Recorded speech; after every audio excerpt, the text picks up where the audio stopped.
Pathology, and then she just added another phone number to the 13-year-old grandson who's possibly with the daughter. Step out with this. 2412.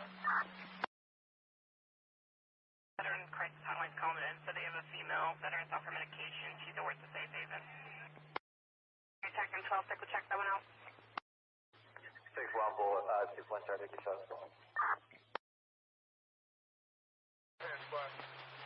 Officer still stands for time? No. Offender in custody?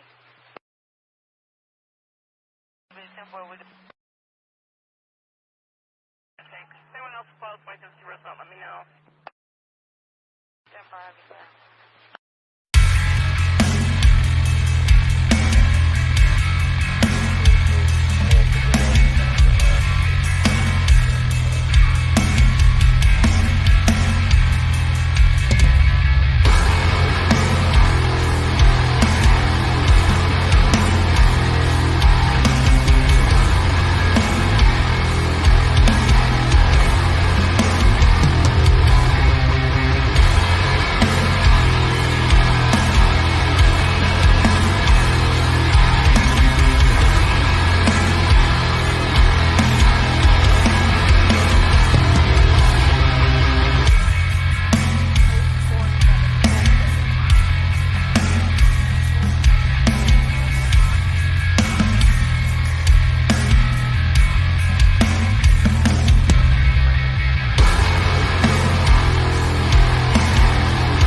Yeah, we took a little bit longer than the saxophone. just a little bit longer. And everything's all out of whack. Good evening. Thank you for hopping in. Appreciate you very much. What's up, Busby, Trey, and Kitty? How y'all doing tonight? What's doing up? Great. What's up? Only you can get away with going from drop D to saxophone, brother. Nice. So what's up, everybody? we're gonna be going through the Fisherman stuff again tonight. Um, Showing you some different footage, some GoPro and stuff like that, and we're gonna be going through some pictures and some screenshots too when it comes to Johnny Jacobs. I want to say thank you to Jill Y for posting it in the discussion Facebook group that we have. She had sent them before. I think we actually did go through a couple of them last night, but there's more that we're going to go through tonight. So good evening. Now, if anybody got to check out the breakdown, there's so many different inconsistencies with the story. Even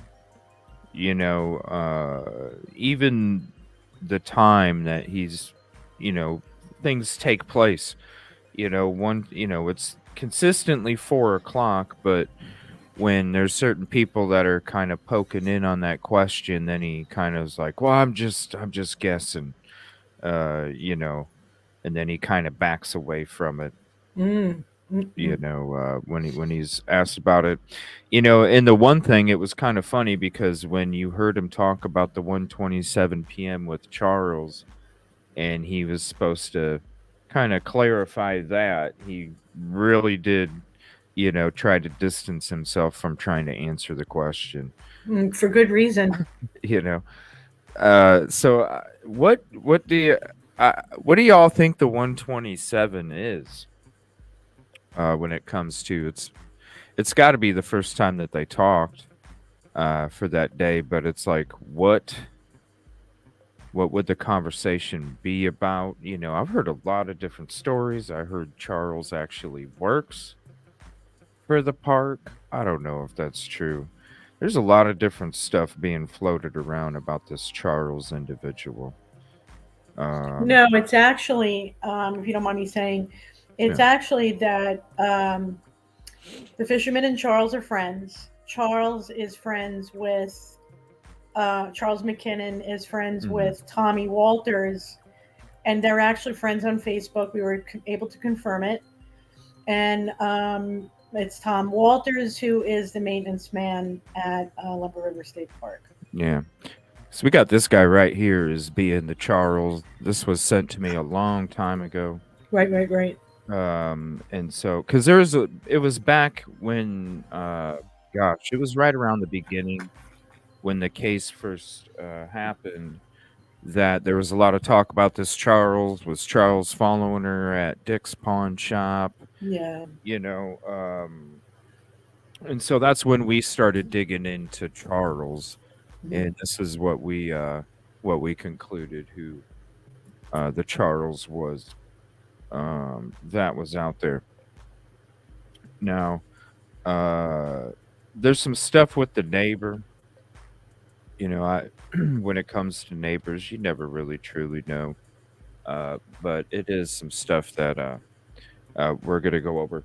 I do want to say because which neighbor? JP's neighbor? No. Oh, I'm sorry. Johnny's neighbor. No, we're okay. Doing the fisherman tonight. Okay. I'm sorry. No, you're fine. I want to say shout out to Christina. Thank you. I missed it Monday for the $5 Cash App, and Lauren, I want to say thank you for the $5 Cash App. I missed that last night, so I want to say thank you very much for your contribution. So I'm wondering, what was the conversation that took place at 127 about? And obviously there was some confusion between what was asked and the information that was given to Johnny, because that wasn't the time that those calls were supposed to be taking place, as to what he's saying when it came to something weird happening in Lumber River State Park. And isn't it kind of funny that Charles just happens to show up at Lumber River State Park when all this goes down, happens to be the one that discovers Micah, places the 911 call, and also, according to Johnny, tells Johnny that he understands how he didn't see her, but it's weird because when he refers to some of Charles's responses to him being in the same area, he's even telling different people that he's being interviewed by that actually, in fact, Charles is telling Johnny, you had to have seen her, Johnny. Mm-hmm. Now, when you guys see the footage from last night and you see us going through the slough, I don't know how you miss anything. Um, the people that are supposedly coming by you in the slough, remember the guy up front, female in the middle, guy in the back, going into the slough. This is after the gunshots, and Johnny is stating that when they were inside the slough already coming in, he was exiting from where he got the fanny pack, and that they were coming in, and he asked him if they heard the shots, and they said yes. Well, then why would those people be going back there? And then why wouldn't those people think something was fishy with Johnny if Johnny's just leaving there, if they're actually going back there to see if anybody's okay?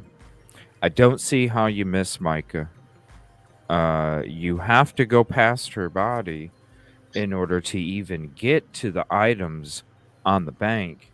Right. And I don't understand how you see the items laying on the bank that far away in the dark, even in the daylight. It's dark, mucky. I don't understand how you see it. I'm so glad you guys made that trip to be able to prove that. Yeah, because really, when you're thinking about it and the way he's describing it in the pictures in the video, they're kind of showing to go along with it. You think it's like just part of a river or something, when in fact, no, there's a lot of navigating that. There's a lot of debris in that water and it's shallow. So you really have to maneuver everything just right. Otherwise, you're going to continue to get stuck. You even saw us get stuck a couple times and in trying to navigate it. So we'll show you that. But yeah, the biggest thing I had was, what is the 1:27 p.m. phone conversation? And then also, I don't know. When you hear how he's so concerned and everything, but if when you can sit there and you obviously know something went down. You're the one that's hearing the crying. You're the one that hears the gunshot. You're the one that goes back there, and then you find a purse. You already know it's a restricted area. Why wouldn't you go to authorities or go to the park ranger's office to have the authorities come out there so you can show them what you discovered? And instead he leaves and does whatever and doesn't even tell, when he comes back and pulls up and asks if they know Micah Miller, he just tells them what happened, doesn't even tell them, doesn't even walk him to the spot. He's still in the parking lot when he finds out that the other 911 call comes in, and they don't even get to her body until after 5:30. So it's like Wow. you let her lay there for another 2 hours. Oh my gosh. For what? What's up, Busby? Get more time for an alibi. Yeah. Oh yeah, and he was obviously doing something. Yeah, it was completely uncalled for him to do that. There's so much story, the contradicting of everything that he says before, and after seeing the reenactment of YouTube going back in there, yeah, I completely think there's something going on with him. Yeah, I agree. And just so you know, CJ, I did get a response back from Jack Fox, And he broke down some inconsistencies as well. Yeah. If you'd like me to share that with you, I do have it. Yeah, go ahead. Because, I mean, I got 5 notes of when we did it. Well, they're very quick. Very, very, very quick. So he did have problems with the issue that he mentions the other couple in the boat, which makes it questionable because that would insinuate that there was a first couple, and that leaves for him to think, was he not alone? That's kind of what that insinuates by him saying the words the other couple. And his cadence changes when he talks about gathering Micah's belongings. This is what he noticed in his speech patterns for every interview. He explains his actions rather than recounts events. And twice he says, I told them my story instead of what he heard or what happened. Mm-hmm. So His these story. are highly deceptive things and patterns in his speech. Yeah, each interview, and that's why we did that show yesterday morning, minus the flow interview, because we didn't even get to finish that one last night. There's a lot of crazy things. Yeah. Firecracker. A lot of just really odd statements, but there's no consistency. The only thing that's consistent is that he took the bag, because sometimes he doesn't even tell you that he left. The only thing that's consistent is he took the bag, there was a couple items, and he looked around for a minute. Everything else changes. His path to how he got there, the times that he heard the crying and the gunshots, he places himself in 2 different parts. Once he's in the lake, others he's in the slough for over 5 minutes, about 5 minutes. Yeah. So many inconsistencies. Yeah. So many. I mean, that's why it took me 5 pages worth of notes when it came to all the inconsistencies. Well, I think the reason why you have 5 pages of notes is because he is one story in the midst of an entire organized stalking crew. If you were to gather a story from every one of them, you would have a full story. Yeah, like Charles. Like, what was the conversation that took place between you guys, and why does Johnny say a couple times, not every time, but a couple times, he mentions about how he talked to Charles or the kayaker about the weird things that were going on there. Like, I don't think he just happened to show up. It's kind of like what we were talking about last night. I almost feel like after when we went to Lumber River State Park, and me and Trey were actually in the atmosphere and putting ourselves there, plus listening to all these interviews and statements from him. And it almost seems to me like Charles he might have been following Micah, honestly.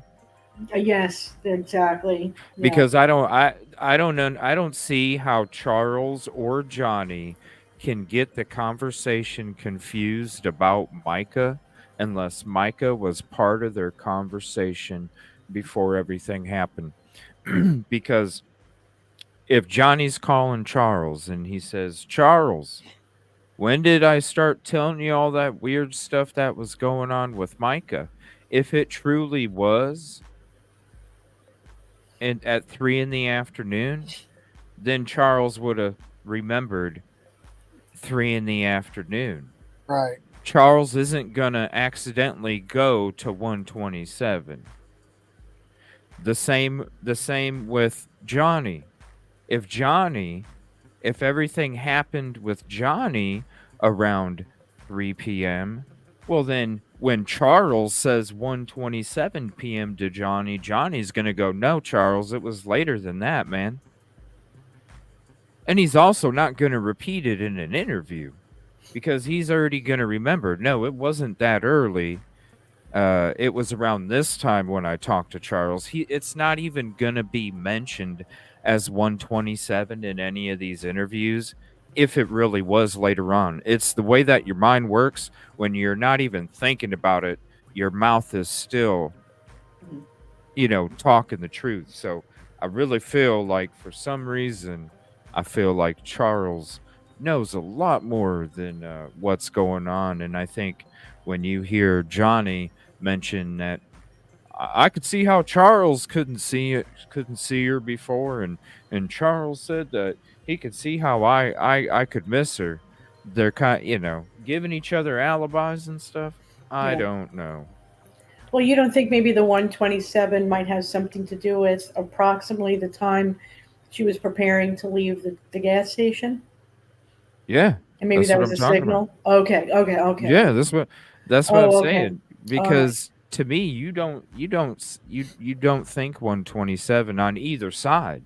Right. Okay. When she's part of the conversation, when she truly is part of the conversation at 127, then both parties will make a mistake. And they both made a mistake because they both locked into 127 when it didn't take place until at least 256, I 257, see what you're saying. 258. Okay. Yeah. So to me, I really feel like Charles was hanging around SC41, and I even said last night in the show, I almost feel like maybe that was the person that Micah was supposed to be meeting. Well, I don't know if you guys realize, I'm sorry, Busby, just there's two cars in question at that gas station. I know that they're talking about that one truck possibly being JP. Yeah. There's also a white sedan Mercedes Benz. We're having a really hard time trying to figure out who owned it or who might have been driving it. I mean, we could speculate that it's the Charles guy. Well, But who knows? But it did come in, it looked in, it backed up, and it left. Yeah. I mean, that's what we went into the blue truck way in the beginning at SC41. And we could never come up with a definitive conclusion on the truck because with the footage, it does, trust me, it looks real close to like JP's truck, but we couldn't get any definitive conclusion on it. With the truck. That's why one of the reasons when we first started going into it, that was always a possibility because we even reference anytime we do discuss, I think it was the part 1 where I started discussing it's in this area, the answer lies here. Kind of, right around there, the reason why she would have to go down by 41, not that she knew that it was there, but it was somewhere that was close to the place that she was lured at, and always did seem like it was JP's truck. Because it makes sense. Looks like it was following her. They didn't stop there, and they kept, they came back around. So it doesn't make sense. We just couldn't find anything definitive. Now with the Charles, I mean, who knows?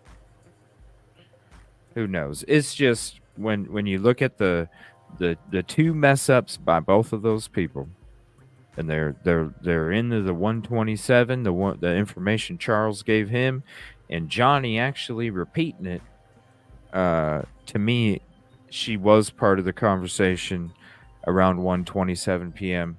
And I wouldn't be surprised if Charles was the person that she was supposed to be. I'm looking at the gas station footage right now from Zav Girl. Mm-hmm. Micah is pulling up into the gas station at just 1:28. It turns 1:28. So I don't know if that was what they were referring to on the phone call to each other, that she had just pulled into the gas station. So that's a possibility on what you're saying. It's highly That's what possible. I think. Yeah, because when I heard 127, I instantly thought SC41. Mm-hmm. And to me, if that's when she's the beginning of the conversation, I don't know. It's just too coincidental when you're talking that time. They mix it up that she's being a part of the conversation with them at around that time. Now, Johnny claims that he called Charles. So that would be kind of crazy when it comes to, she just pulled in, man. You called right at the nick of time. That's kind of crazy. But to me, when I heard 127, I instantly thought, I wonder if Charles was the lure or a or a lookout. Right. It's just too coincidental. And Johnny, you know, a whole bunch of crumbs that he would leave in all these conversations if you really do break it down. So I'm gonna show some of these texts here real quick. Give me 1 second.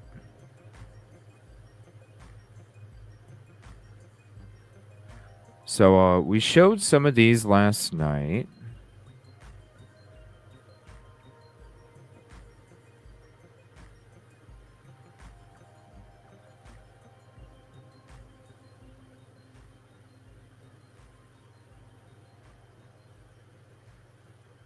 Okay. Now, showed some of this last night. I'll tell you who or could maybe have stopped this from happening. We went through this last night. It starts telling you, he's basically, he didn't tell you,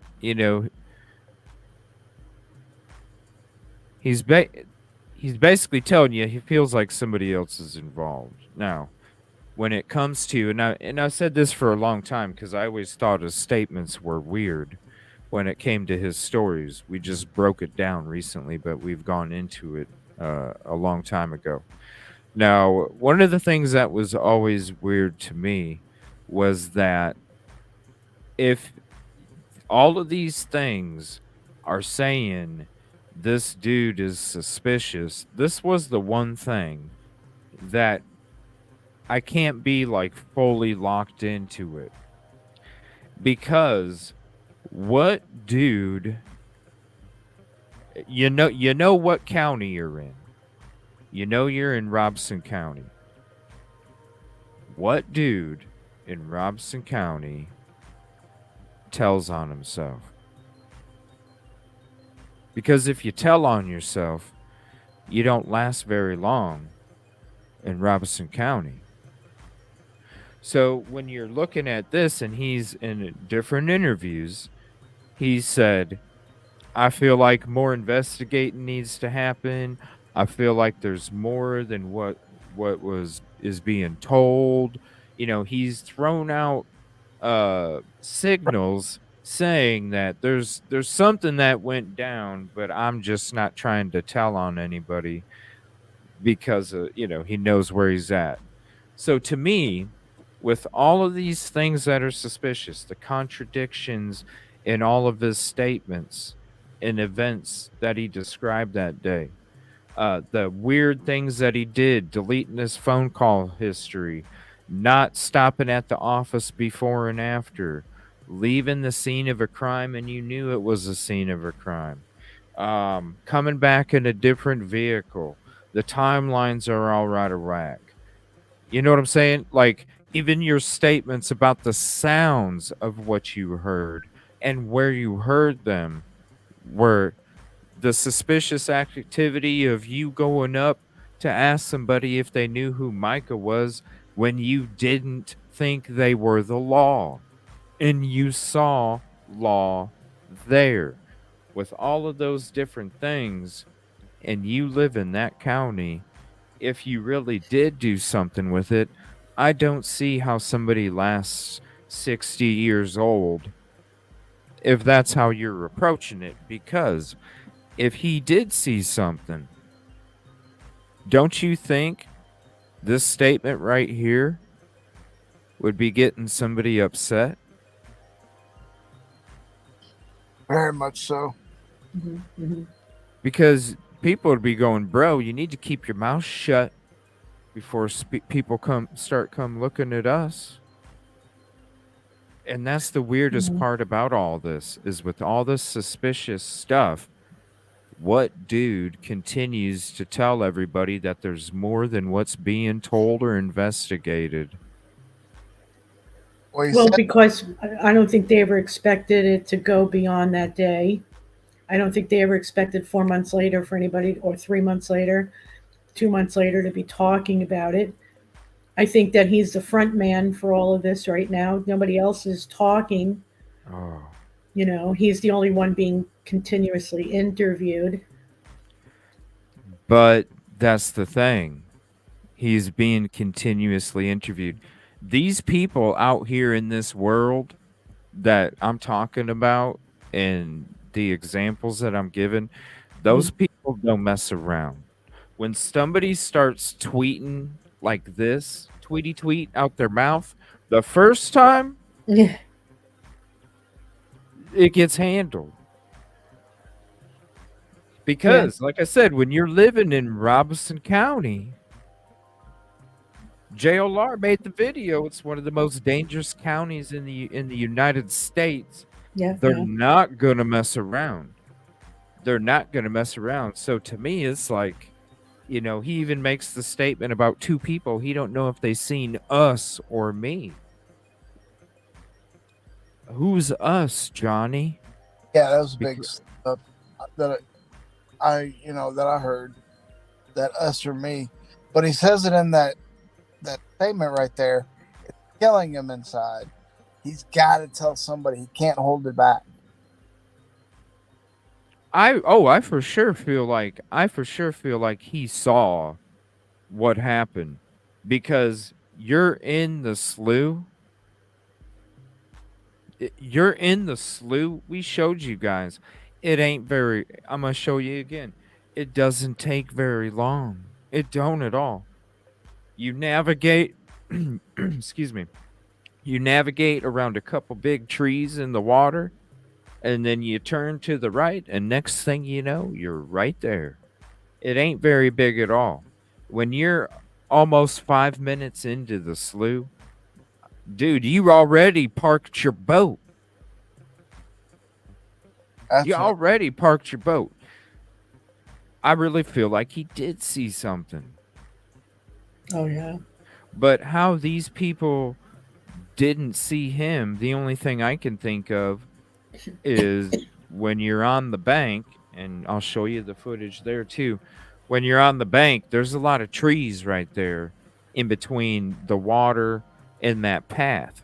So that could easily be cover for Johnny, where nobody would see Johnny, but he could see what was going on, and that would place Micah, or the activity that was happening to Micah, where her personal belongings were.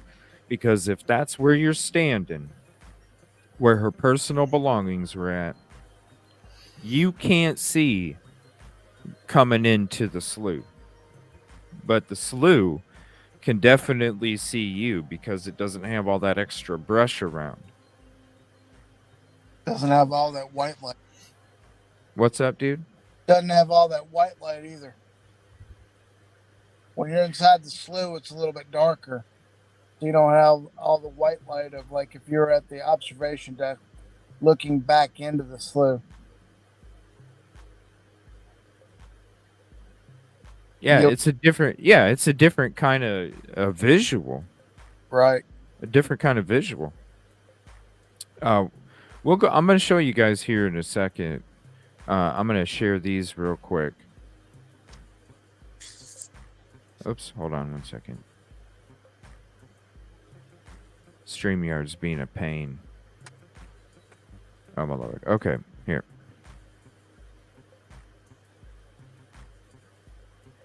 Okay, this one. No, on April 27th, the water was not high.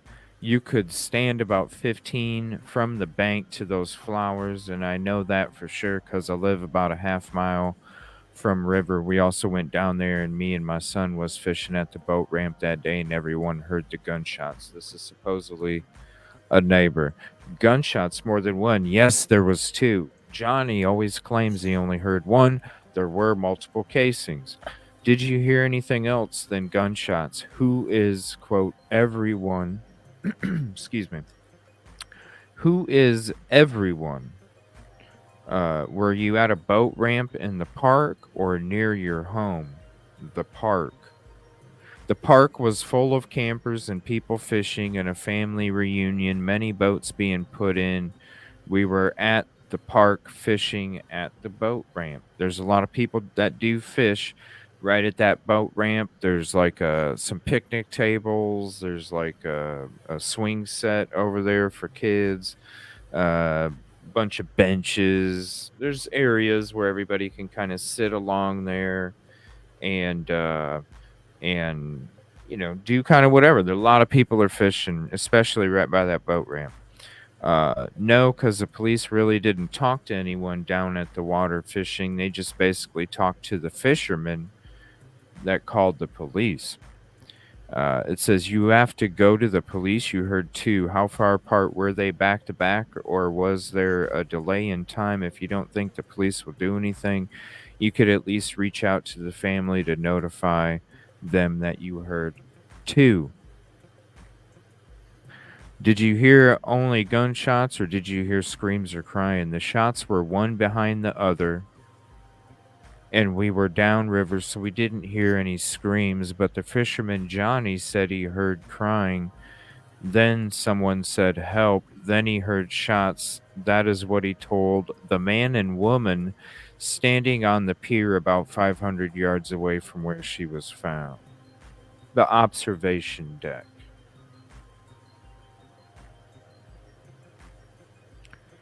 He did go to Orem's store. Once again, you are taking statements from someone that has no idea what they're talking about. If he went to the store, then why did he state in his first interview that he loaded up his boat and met with the law enforcement and gave them Micah's belongings, but now he changed to him loading up his boat and leaving, going to the store, correct? I'm not going back and forth with you. He has already stated that he left some things out, and for mostly that he is given in interviews a witness point of view. He is not under oath, and as an innocent person, never assumed he would be targeted as a possible suspect. Remember, it's only social media that accused him, neither law enforcement or Micah's family do. If the crooked law enforcement would do their job, then he would have been main suspect, taking a past lady's belongings and going to the store. Never called 911. Delete his calls from his phone that day and is constantly changing his story. And Flossie, FBI is definitely investigating, and I'm sure Micah's family is suspicious of him now. Since his story is constantly changing and leaving things out isn't the same as telling different things each time you're interviewed, which is true. Wow. Which is true. It's not the same. It says, let me see here. Hold on. Just wondering, all these interviews. That's what I heard. Then in another interview, it was said to be a little over 500. We've heard different amounts too, remember? Little over 500. He even said in one of the interviews, I got to 500 and I stopped counting. And to me, that means, oh, okay, if they find at least 500 in this purse, they're not going to know that I stole the other 2 or 3 or 400 or maybe even a couple thousand. Because if 500's in the purse, how could anybody? He didn't steal the money. There's $500 in that purse. Yeah. Why would you tell somebody that you counted it to 500 and that's when you quit counting? If you're counting to 500, you're counting the whole pile. Right. That was a huge mistake on his behalf. A little over 500. Every bit of 500 in different interviews. Every bit of 500 got it back. Didn't take a bit of it. Every bit of 500. Says, I agree, Johnny never changed the story or the facts of what happened. He just left some things out. Oh, he changed a lot. 5 pages worth of notes he changed. Kind of how you're talking to someone and remember later things you should have said or you would have said. 2+ trauma affects the memory like that. I'm not trying to bash anyone. I was trying to answer some simple questions, but clearly some either can't or refuse to accept the truth. Johnny isn't answering any more questions to anyone except the FBI. He has nothing to hide, nor has he tried to hide anything. What his accusers don't realize is we are working hard on the side of trying to get justice for Micah. So are we, people.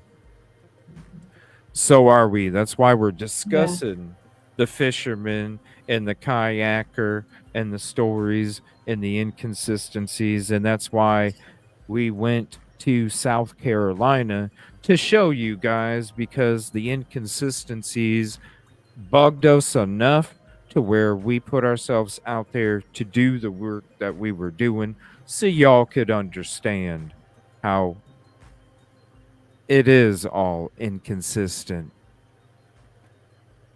All of it. All right, I'm going to show you again. If you missed it last night, I'm going to take you through the Slooh again.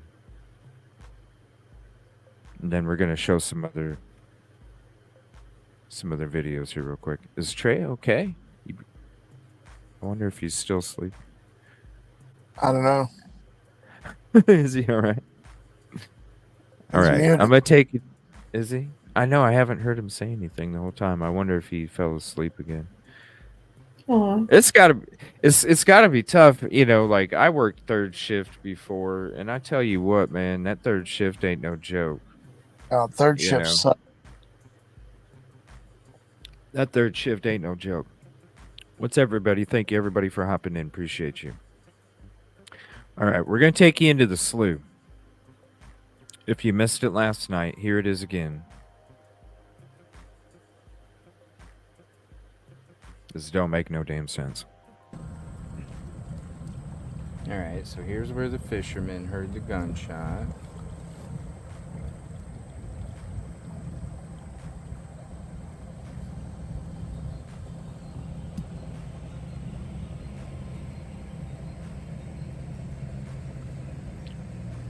So right there's the lake.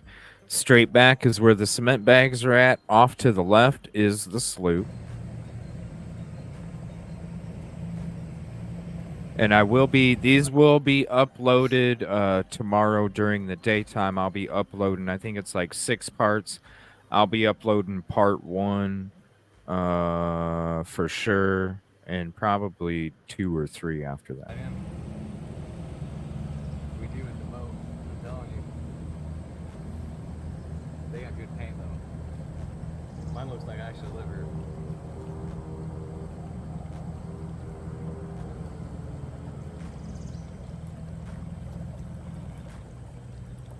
So isn't this about where News Nation had the fisherman at? Yeah.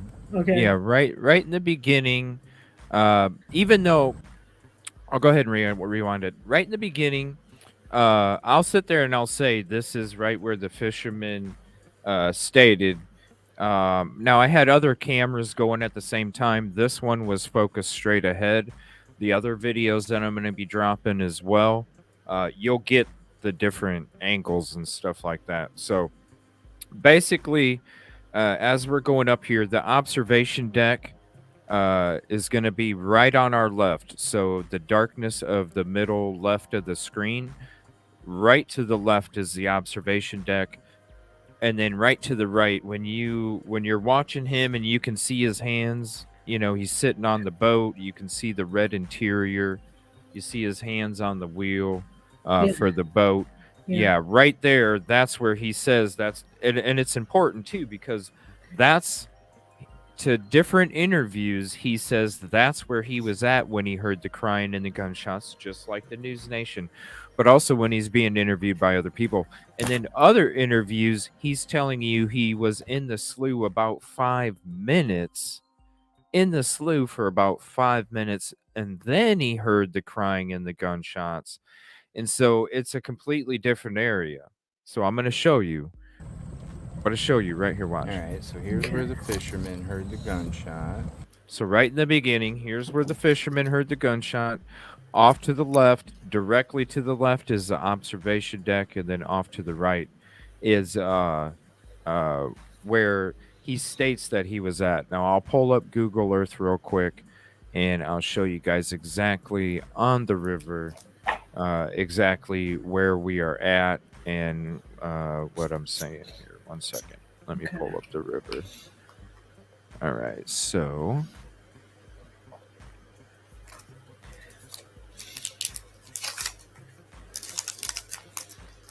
all right, so right here, so you got the observation deck right here off to the left, okay? But really the observation deck is right here next to the water, all right? So here's the observation deck right here. The fisherman says he was about right here when he heard the shot. So observation deck, and then this is where the fisherman was at when he claimed that he heard the shot. So we are literally right about where that G is. Mm-hmm. Right around here is where we are located in the footage. Directly to the left is the observation deck. To the right, just a short bit to the right, And is where's where Micah found? Micah was found. So right there is where he first said he heard the gunshot. Here, let me start back here. So right here is where he said he first heard the gunshot. This Uh-huh. right here is the slough. The slough comes back here Wow. and is like this. Oh, I did not know it was that far back. Well, it might not be like that far back, but here. The slough's Yeah. here. It's just like it's not very far. It's like right around like that. So you're basically in the lake, you're going into the slough, you got to go straight and then you're going to the right. It doesn't take long at all. Wow. Here, let me speed it up here. All right, so we're at the lake. Now we're kind of turning back around. Let me rewind it here. This is us going into it before we realized we had to get the trolling motor out because there was no way we were going in. All right. So That's now what we're it's showing, man. right there. That's the entrance to the slough. So as we're looking right here, this is what we're looking straight into, is this area right here. My God. This little Wow. section that's opening up, Yeah. that's what we're looking into right now on this footage. Yeah. I don't see how. And we didn't at first think we could even get in there. Was the water low that day that you went? No, it was actually when we went. So last night I was showing the photos of what the water looked like when he had his interviews, and he said the water was a lot higher the day that it happened. Mhm. We showed the difference in the tree stains from when he claimed to when we were there.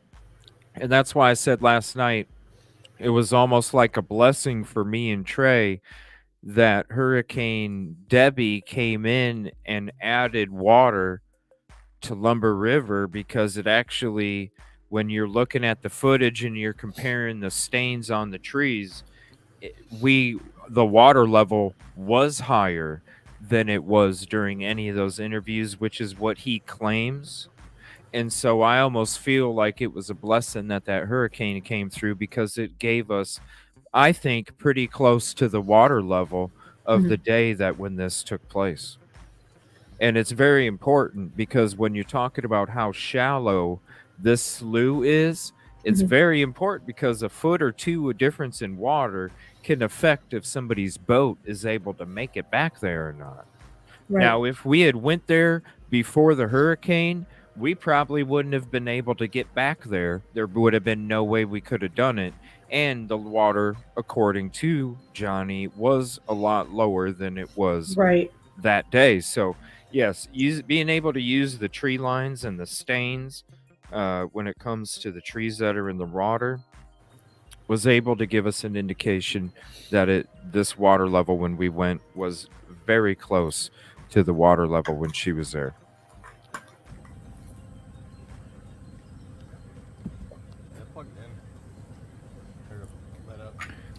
So we're going to actually go in here real quick, realize there's so much debris in the bottom. We're going to have to approach it a different way because we were getting stuck. That's why you see the camera angle change. I also got different cameras going at the same time, so you do get different views of when we were going in there. And while I was walking around that path back there, this is how mucky it is. This is how tight it is. If somebody's passing you in this slough as you're leaving, you could basically high five them. You could basically high five them. If he was able to drive his boat through here, We're in 3 foot of water. 3 foot of water, and you can see how tight and shrunk that pathway is. Now, we just got into the slough maybe 15, 20 seconds. And you're saying you're in the slough about 5 minutes. Guess what? See that big tree straight ahead? We just go around it a little bit, and then we're turning to the right, and we can already see Micah. The story doesn't make sense. And how you could give somebody a high five as you're driving by them on a boat. And how somebody else's boat was able to get in there too.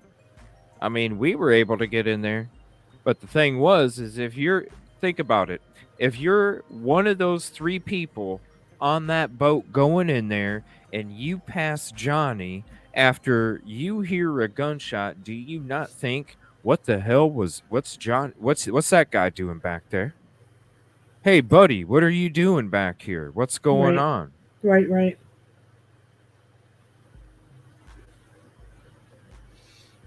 looks horrible back there. Basically, where I walk is you end up right 3 feet shallow. That's it. Yeah, after all going through those trails, you end up right, like literally right over there. Well, now he's claiming he heard the cry here, and he's claiming he heard the cry out in the lake. 2 spots he's claiming. He's claiming 2 spots. I don't see how that's possible.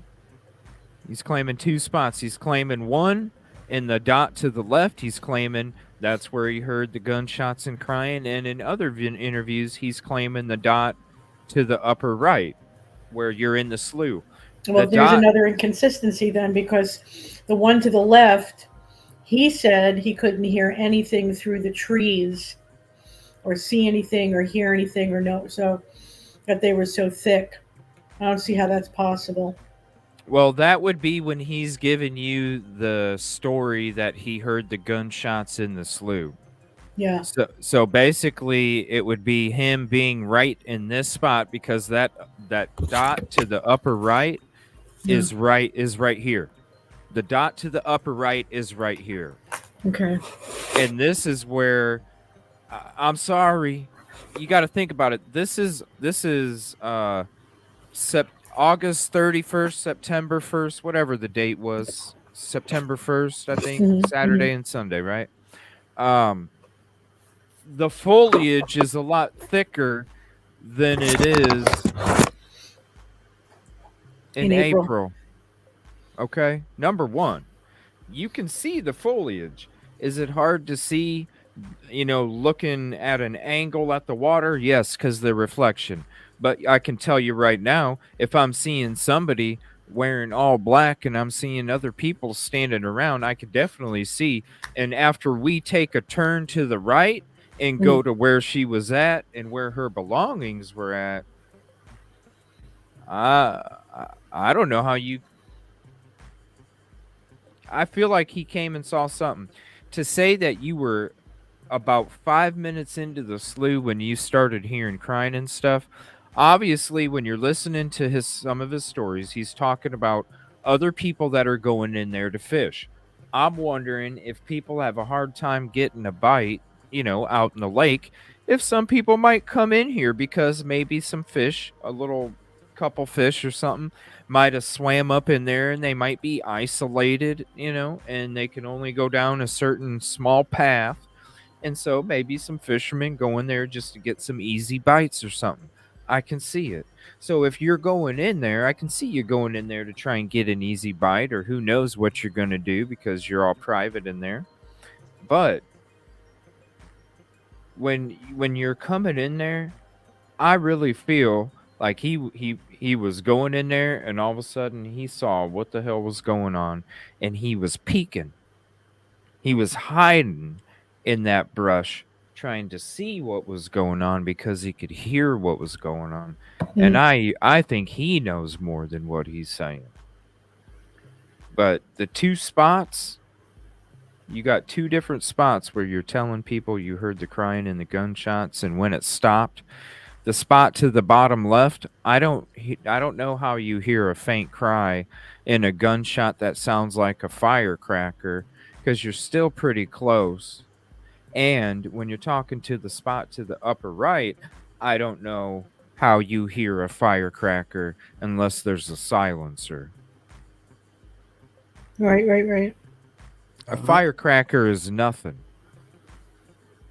The one to the right, he had to be able to see something, in my opinion. Being in the had to. Yeah, I mean that's just too close to not see something. Mm-hmm. And you're going all up in here. Mm-hmm. I think you might have heard it. Listen, you already said you were scared. You already said you were scared. You know, people that are in this county, you don't just go checking in on somebody, and you don't know what's going on. And right there, I don't know how you go in there if you're scared, because you're already isolated. If you are sitting there asking the park rangers if they know the trails back there when you're trying to tell them where Mike is at, if you're asking the park rangers, hey, park ranger, are you sure you know all the trails back here? Because this is where it's at.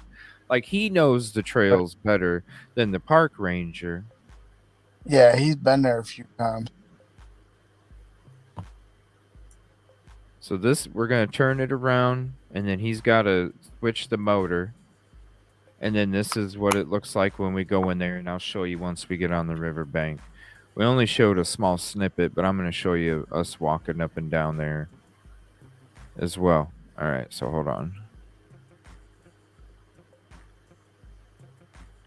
And it's so crazy because they have like these weird like tree stumps growing out of the ground. They look like, if you guys know what stalactites look like in caves and stuff, they look like those, but they're like the opposite direction. They're coming out of the ground instead of coming down from the ceiling. It's so you have to like work your way around them.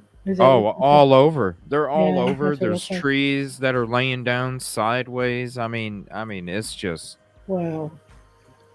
We got stuck a few times. So this is us going back there. Especially, I know he didn't get up in here in a big boat. It just did not happen. Especially with that being an inboard.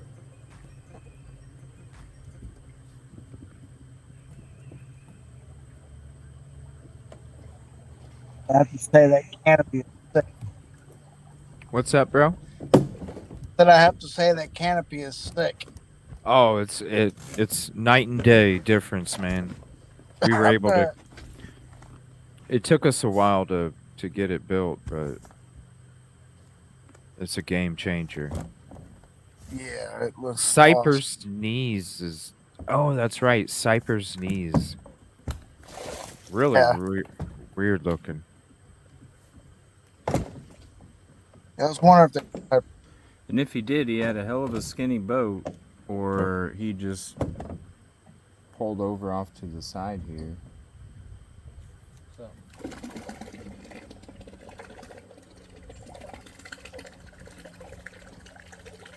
I tell you, for a girl who wanted to be found by her family, this is a crazy place to want to go. You know what I'm saying?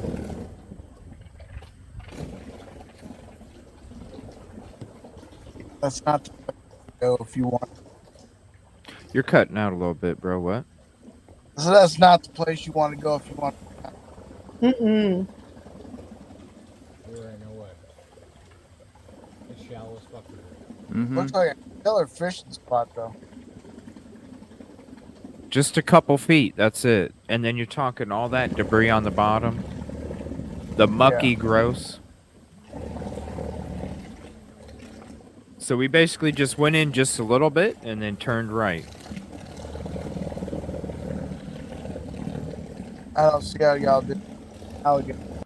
I don't see how you don't see people, like I said, you can give people a high five if they're leaving, and if you're leaving and they're coming in. Like, I don't see how you can get away not seen. I don't see. Yeah. No, it don't. And you got to think, this right here This right here, you just got to think too. It's different foliage. This is towards the fall. This is not in the springtime when everything is sprouting and getting fuller. This is after a whole spring, summer, heading into fall that we're looking here. Yeah. Yeah.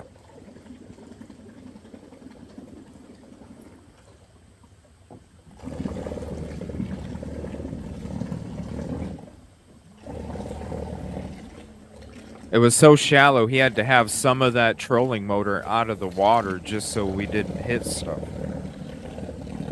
Gotcha.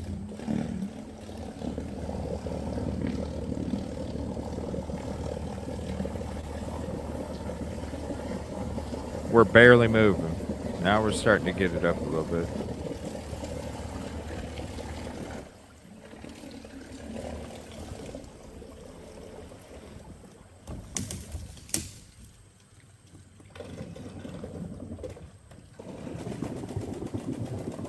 We just got stuck again. And you haven't even made it to where she was yet? No. You gotta be friggin' kidding me. Because you got to navigate. There's so much debris in there. We just got stuck again. And this is after the hurricane came through. Like I said, this was about the same water level as when Micah passed, and it was a blessing because I don't think you see how much trouble we had right here. I don't think we would have been able to get in there, honestly. I don't think we would have been able to. Oh my gosh. Yeah. I mean, it was crazy. It was so shallow. But we were getting there. This is why I'm saying Johnny had to be determined. Johnny had to be determined to get back there because this is not you stumbling across nothing. Right on. Right on. Mm-hmm. You were determined. Yeah. I mean, you can see in the You're video part of a from when plan. we were there. As soon as I'm there, I'm like, dude was determined. I don't know Yeah. how many times I said it that day because when Yeah. you're there, it's like, no, dude. There's no way. No, you were determined as hell, Yeah. bro.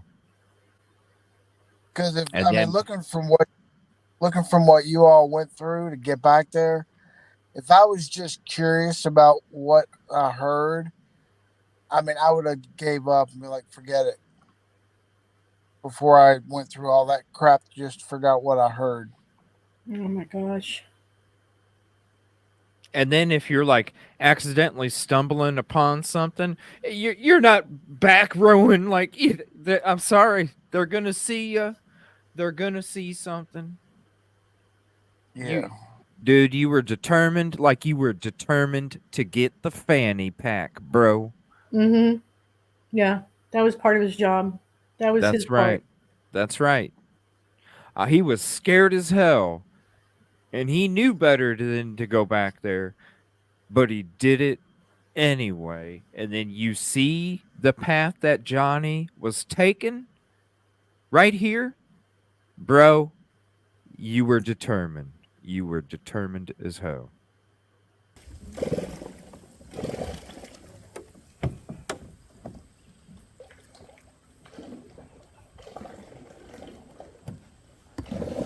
And you must have really been determined if you're going Here we go. through here. Right there. That's why I'm like, dude, I'm telling Perfect timing. I couldn't get it out of my head after this. I'm like, no way, dude.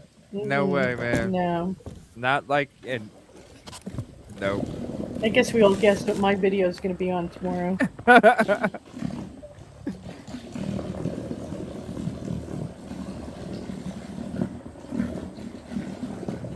Are there gators in that water? Yes. Oh, for the love of God. Yes, we were prepared. I'm gonna tell you right now, Trey. I thought he was gonna manifest destiny that shit. I was like, bro. I was like, that's cool, but I ain't trying to get no gator in this boat, man. And so he just like, yeah, gator. He kept looking. That's a gator. That's a gator. I'm like, bro, you're gonna manifest destiny this shit. I got. Why was he hungry? No, he just I don't know. He wanted a gator. I'm like, bro, I'll fucking shoot that damn thing, man. I ain't playing. He I am was not, dead. huh? I ain't playing with the damn gator, I man. heard it tastes like chicken. That's fine. I don't eat gator. I don't eat gator and probably never will. And I don't need one in a boat that I'm in either. I will shoot that damn thing. He Damn never had straight. well, No, dude, I'm not it's in good no. stuff. I mean, maybe it is, you know what I mean? But some people also like sweet and sour chicken. I'm not a fan, man. I'd like to know how long it literally took you to get through from the opening to where she was found. Do you have any Here. idea? Yeah, here. I'll rewind it and let's time it. Here, hold on. Let Okay. me see. Let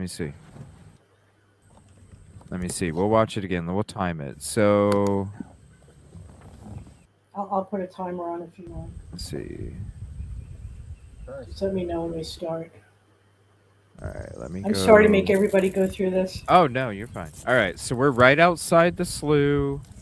Hold on a minute. Okay. There's the opening. I think we got stuck first. Okay, here's the opening. Okay. Wait.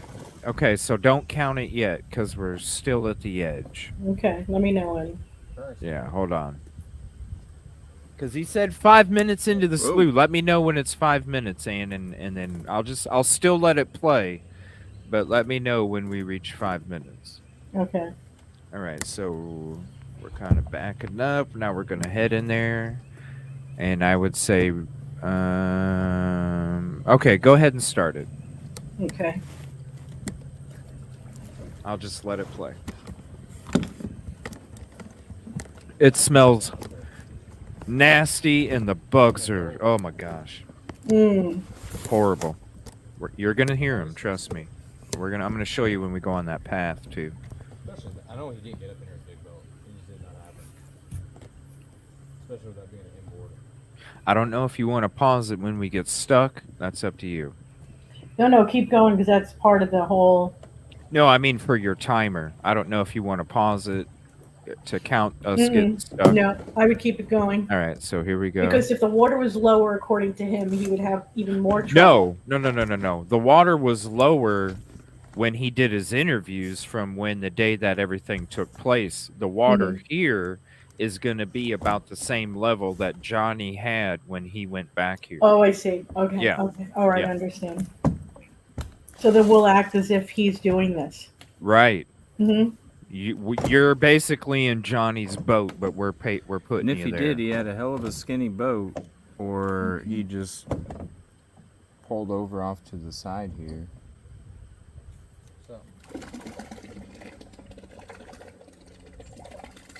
So it's about 30 seconds that Johnny might not have got stuck. But this is our first time coming in here. We'd never been back here before, so, you know. But with Johnny, he knows the area. He might know where to navigate. So And somebody said, what was that called? Cypress legs? Those trees that they're getting stuck on? Cypress knees. Knees, okay. Yeah. They're creepy. It's shallow as fuck here. Mm-hmm. About 3 feet.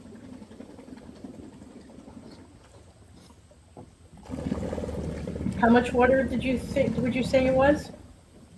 It goes around 3 to 4 feet, sometimes down to 2, but mainly 3 to 4. Around 3. Okay.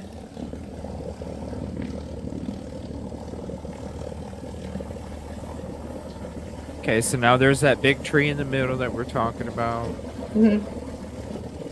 Off to the left. Now we're heading up and to the right.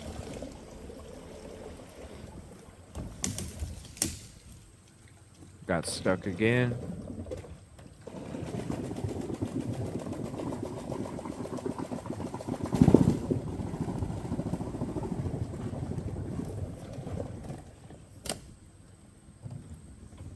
Stuck.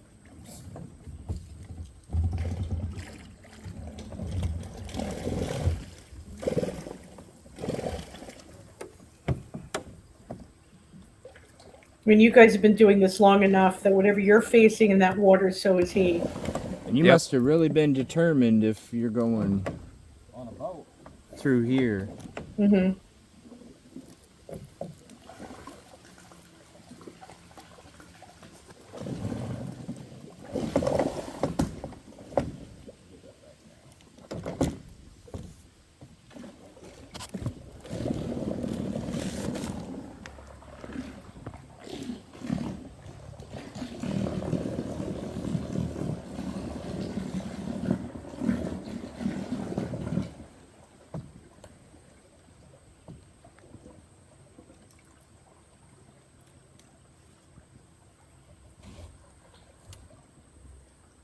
There's the flowers You see them? right here. Yep. They wash down, Yeah. so it's up in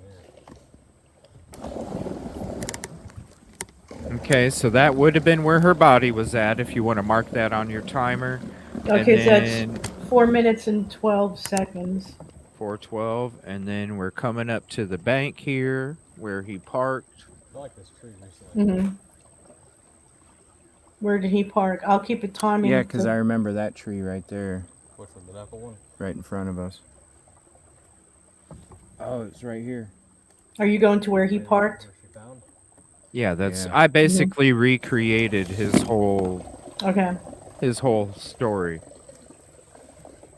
Yeah, the memorial is right up there. That's me and Trey talking Was this tree down? on the video. I don't know, man. I'll have to look at that footage. We could park here for a minute and we can double check. But yeah, this is So You're at basically 5 right minutes here, right now. right behind me is the bank. We'll park. I'll park up over there. Okay, you're at 5 minutes right now. So I like that. See, right there's the bank. We just kind of did a spin around.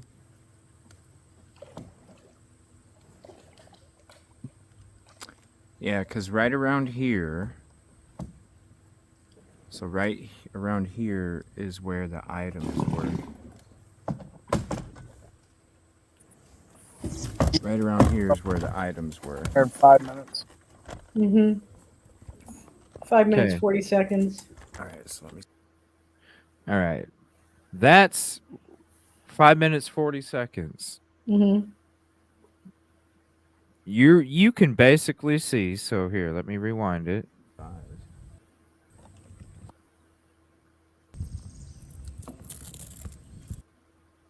So let's see. I'm going to scoot it ahead.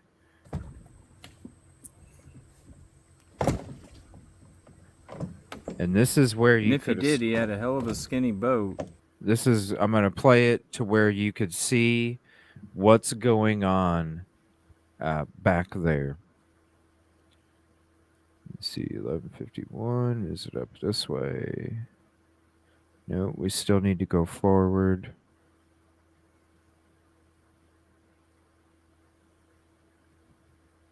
Oh, shoot.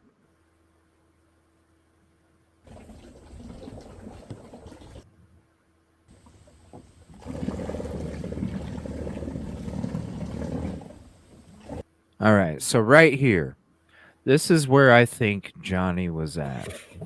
Okay. And this was a little bit farther down from where her body was. I feel like Johnny, this is where Johnny would have been at when he heard something going on. He might not have been able to see, but anything past this point, I feel like Johnny would have seen people. They might not have seen him. Now, when you were going up through this path, pay attention to the foliage on the right side. I'm sorry with this camera angle, I know it's kind of hard, but in the distance, you can kind of see the foliage on the left side. And then I'm going to show you the camera angle on the other side of that foliage and how they might not have been able to see him.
And you must have really been determined if you're going On a boat. through here.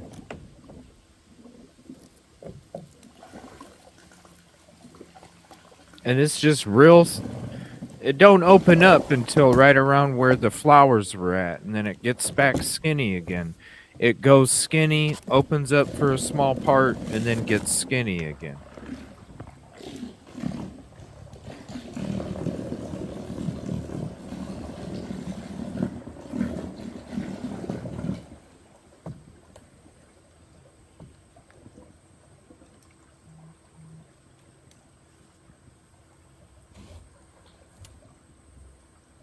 There's the flowers You see them? right here. Yep. They wash down, Yeah. so it's up in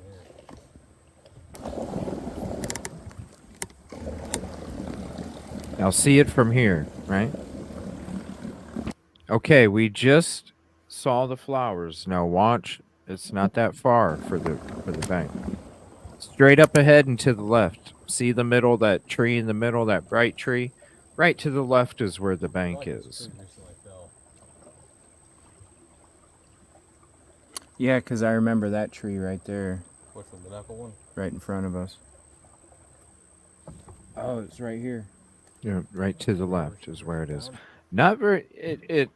It's distance wise when it comes to measurement, yes, but when you're at the site, it doesn't seem that far. When you're in this secluded area and everything else is around you, it doesn't seem that far at all.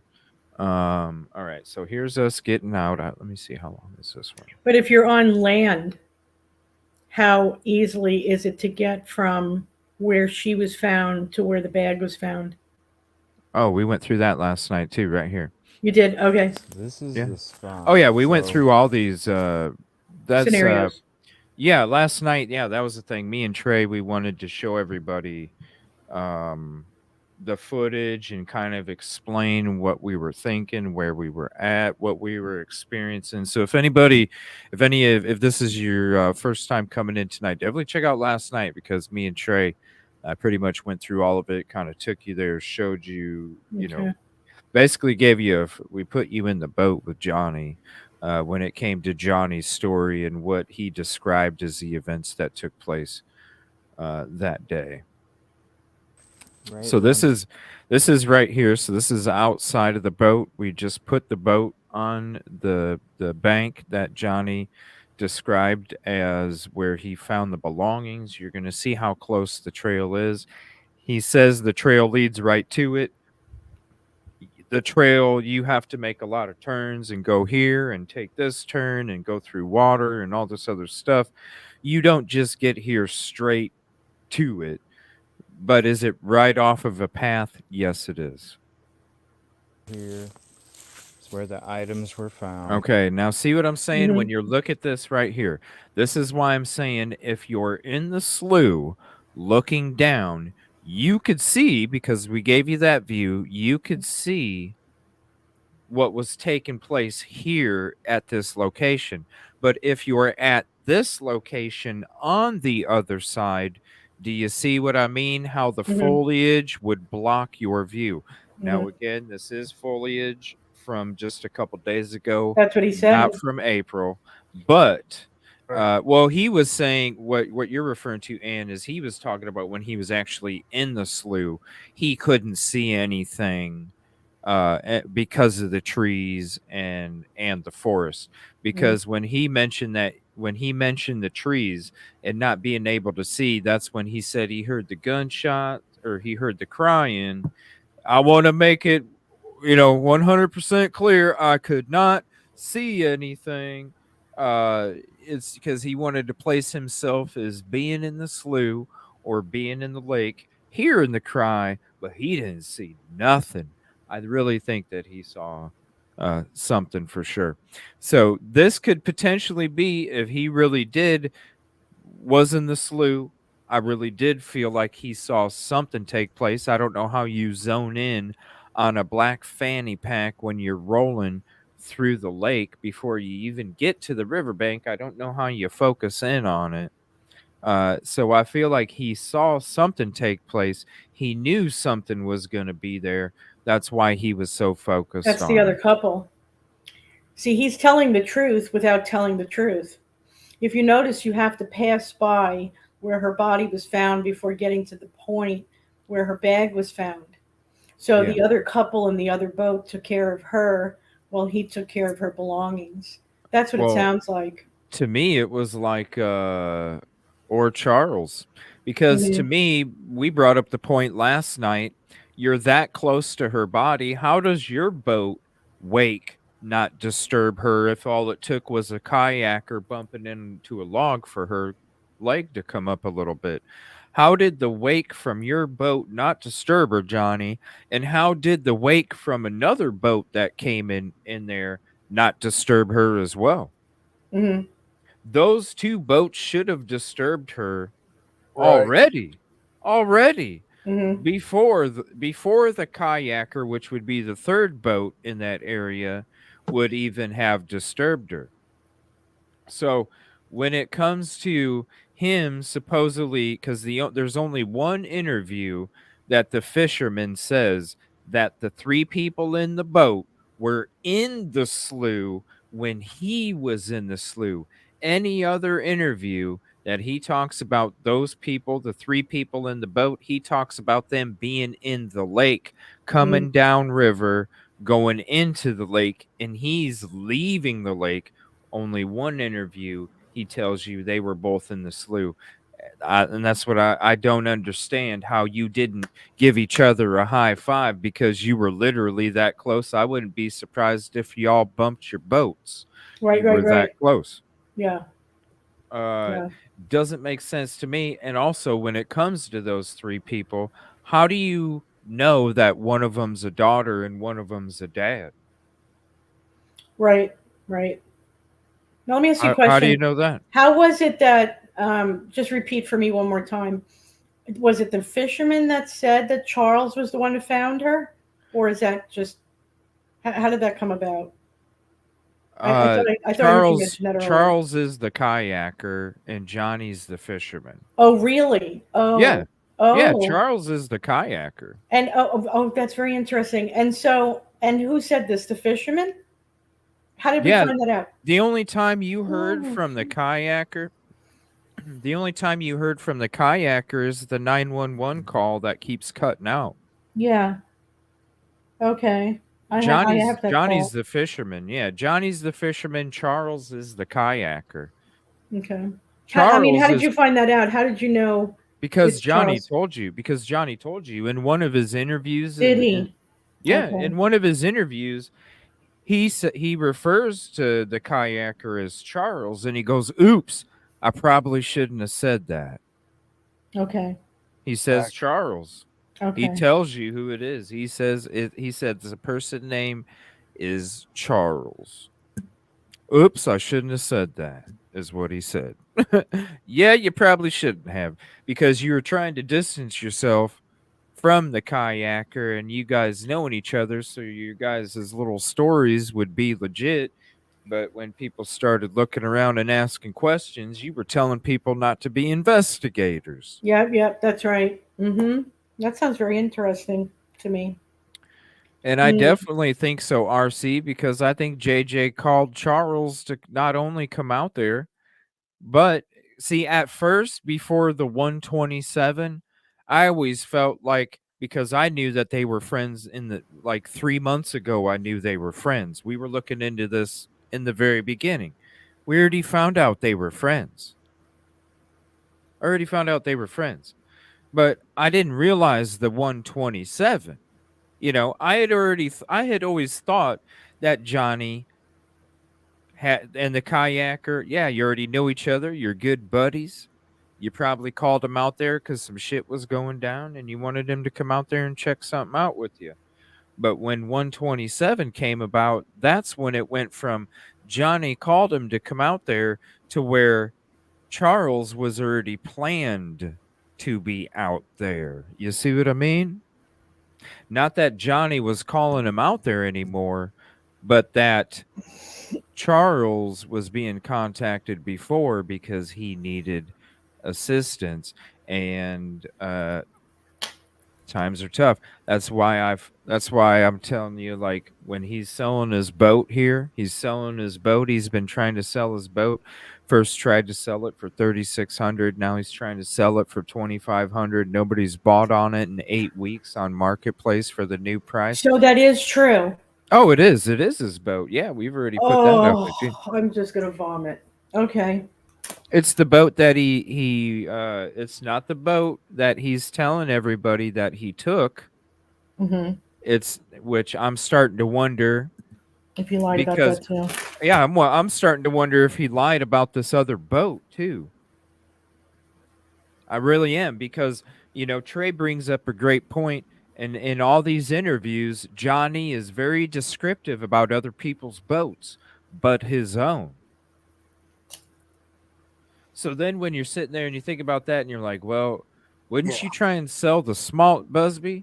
Wouldn't you try and sell the smaller boat before the bigger boat usually? I would. If you're a fisherman, wouldn't you want the better boat out of the two instead of the,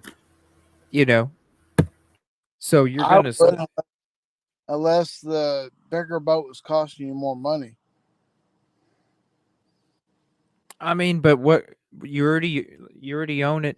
If you're selling it for 2,500, I doubt that's how much you have left on the note. Yeah, you're not going to sell it to get nothing. I would think you would sell the smaller one, and if the bigger, if you put it up there on Marketplace, it didn't sell already.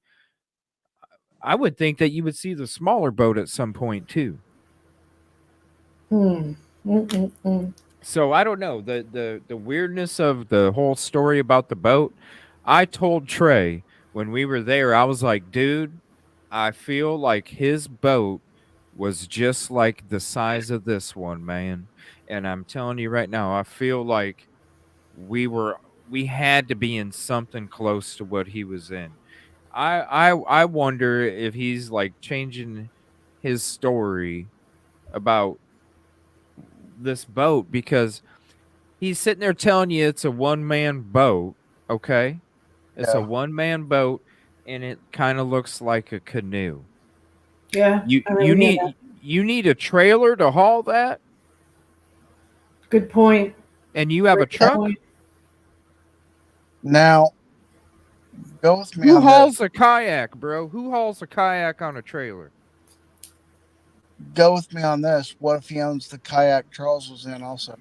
I bet he does. What I'm saying, go ahead. What if Charles was the one in the Slooh and he wanted distance? He got Johnny to tell the story. Say that again. Sorry, buddy. What? What if what if Charles was the one in the Slooh and he got Johnny to tell the story so that he could distance himself?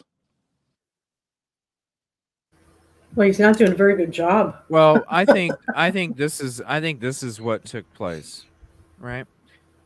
The kayaker Charles didn't place the call until 4:23. I think it was the time, right?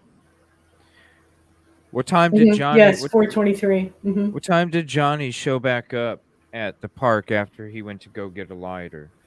Approximately 3:55 to 4:05 is when he showed back up. When the law was talking to him, right? They weren't too interested in his story.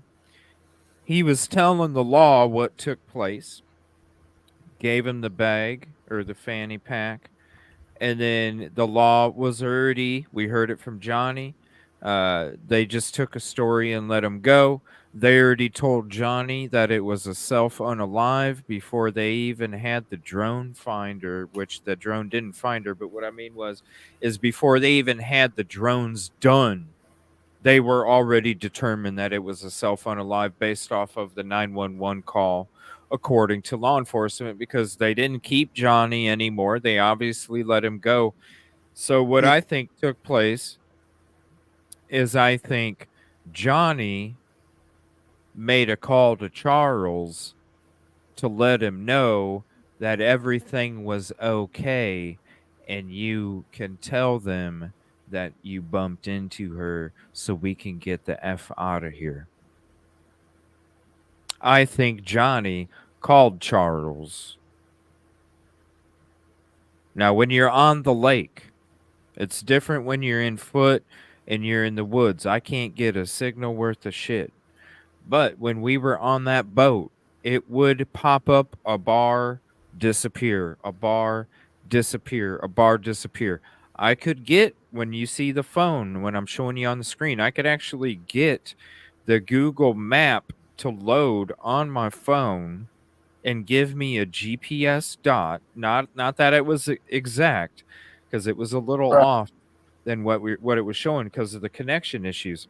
But what I'm saying is Charles could have been on that kayaker just like he was when he called 911. Yes, it's going to cut out, but when somebody is, or even text messaging you, Johnny could have text messaged him, "Hey Charles, they bought the story.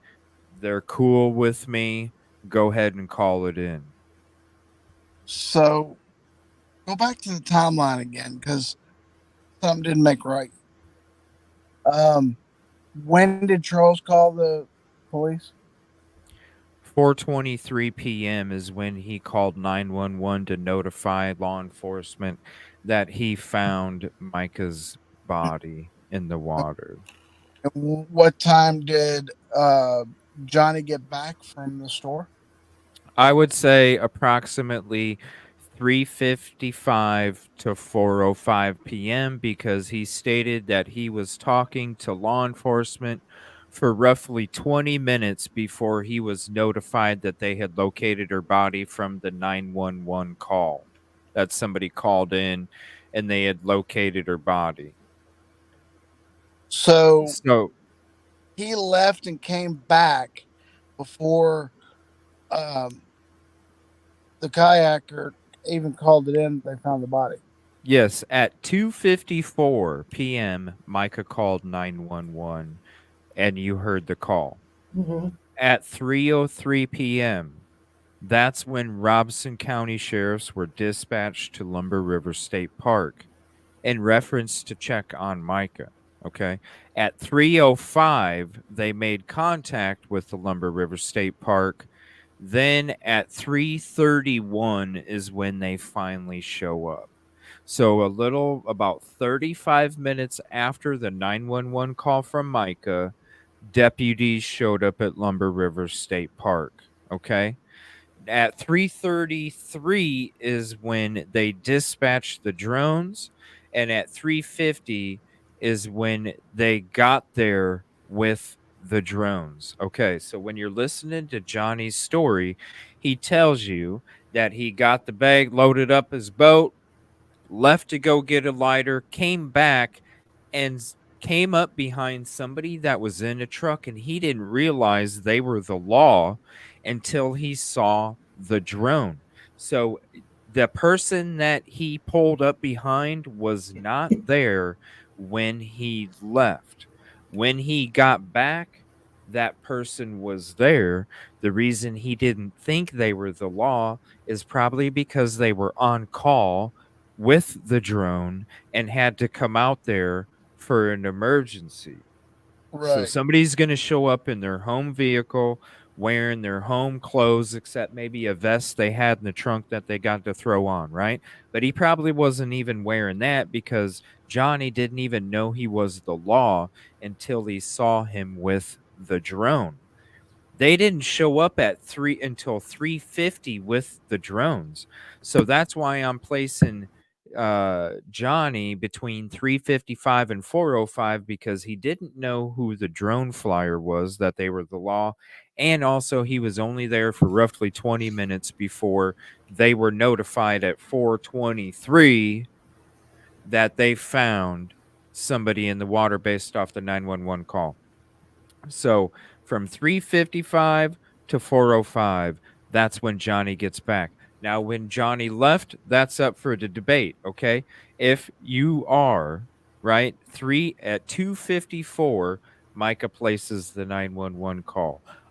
A couple minutes after that, I would assume what took place because they tried to reach back and never got an answer, right?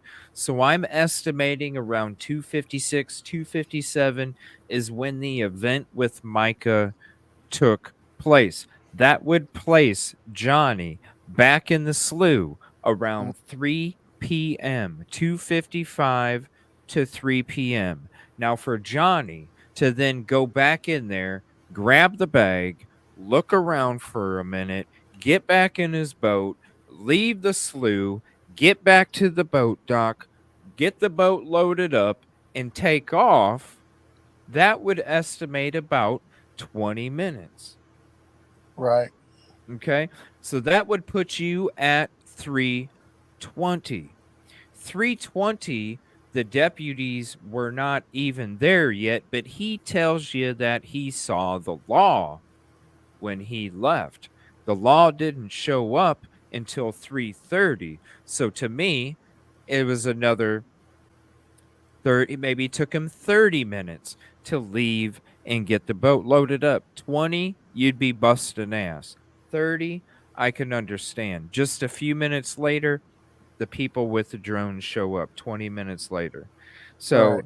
I would estimate that he was gone around 3:20 to 3:30 is when he left to go get this lighter at Floyd's grocery and then to come back in a different vehicle.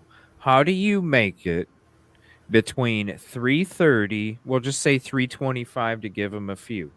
How do you go at 3:35 to then be back at 3:55 to 4:05, which is about a half an hour, little bit less. You make it to a grocery store, get to your house to unload the boat, back it in, get your charger, Challenger, whatever you want to call it, and then you make it back to Lumber River State Park. Bro, that timeline don't make no damn sense. No, not even if it was busting ass to do it. What'd you do? Leave your boat at Floyd's grocery to pick up your car? Well, what would you need to do that for then? Exactly. No, I don't even think he went to Floyd's grocery. I think his ass went straight home. He wanted to bust open that lock because when he was looking in it, counting everything up to 500, and then he quit. He wanted to get into that locked part of that fanny pack. And he needed to go home to get some kind of tool to break into that fanny pack, because who knows how much money he pocketed beyond that 500. Curiosity got the best of him. So the timeline from 3:25 to 4:05, and that's being generous on both sides. I did the route for you guys, Micah's full route HD.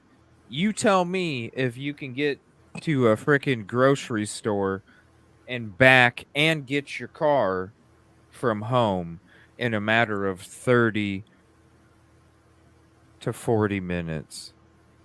Isn't his home 30 and that's minutes being away? generous. That's being generous. Isn't his home 30 minutes away? Who's? Fisherman? Yeah, Johnny? Fisherman's.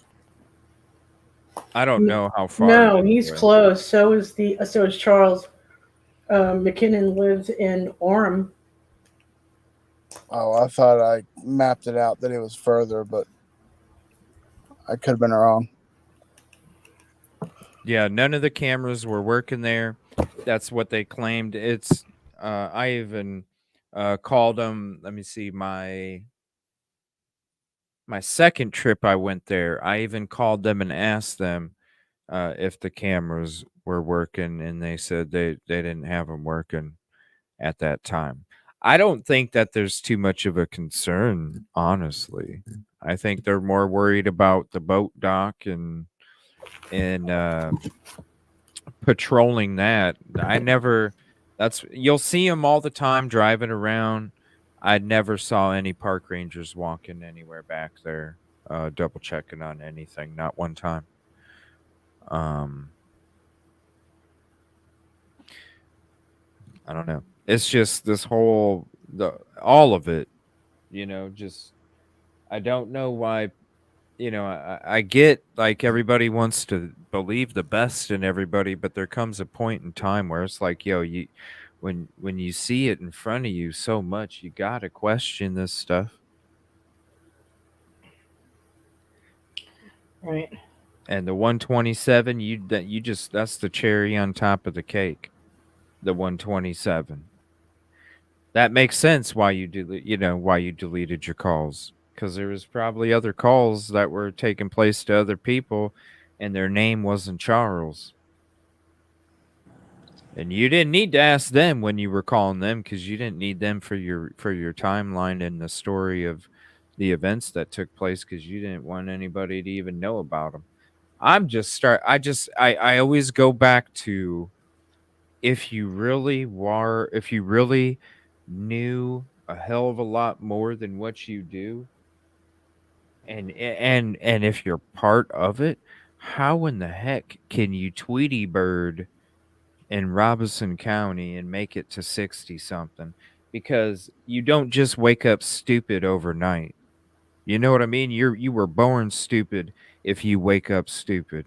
And that tells me that dude would have got his ass in check a hell of a lot younger in his time, instead of, you actually like waking up stupid at 60. It don't make sense to me either. Yeah, If you know where you're at, and you know that you need to do this and do that, by the time you're 60, 65, you done perfected that shit. You're not waking up like it's your first time you came across a rodeo. Life teaches you, life teaches you sometimes. Or maybe it's just me growing up in the streets, and that's life taught you shit real quick. Life taught you shit real quick. sure does. It does. All right, I'm gonna play this a little bit. You're gonna see up along the path. So this is where Johnny would have parked his boat. He would have found the items, and this is us walking down the path. I'm gonna show you all these videos here, and then more up this trail over here. See how tight that area is? So you turn around and you can see there's a whole bunch of paths right there. Full trails that are coming back here. And then further on down here,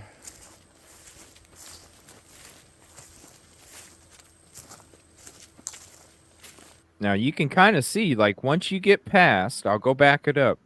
Right here, if something's taking place right here. This is the spot. So right around here is where the items were. Hold on one second. All right, if something's taking place right here, you can't see somebody coming up into the slough, right? But as you get past this part, then it starts to open up. And then more up this trail over here. So there's multiple trails that are coming back here. And then further on down here,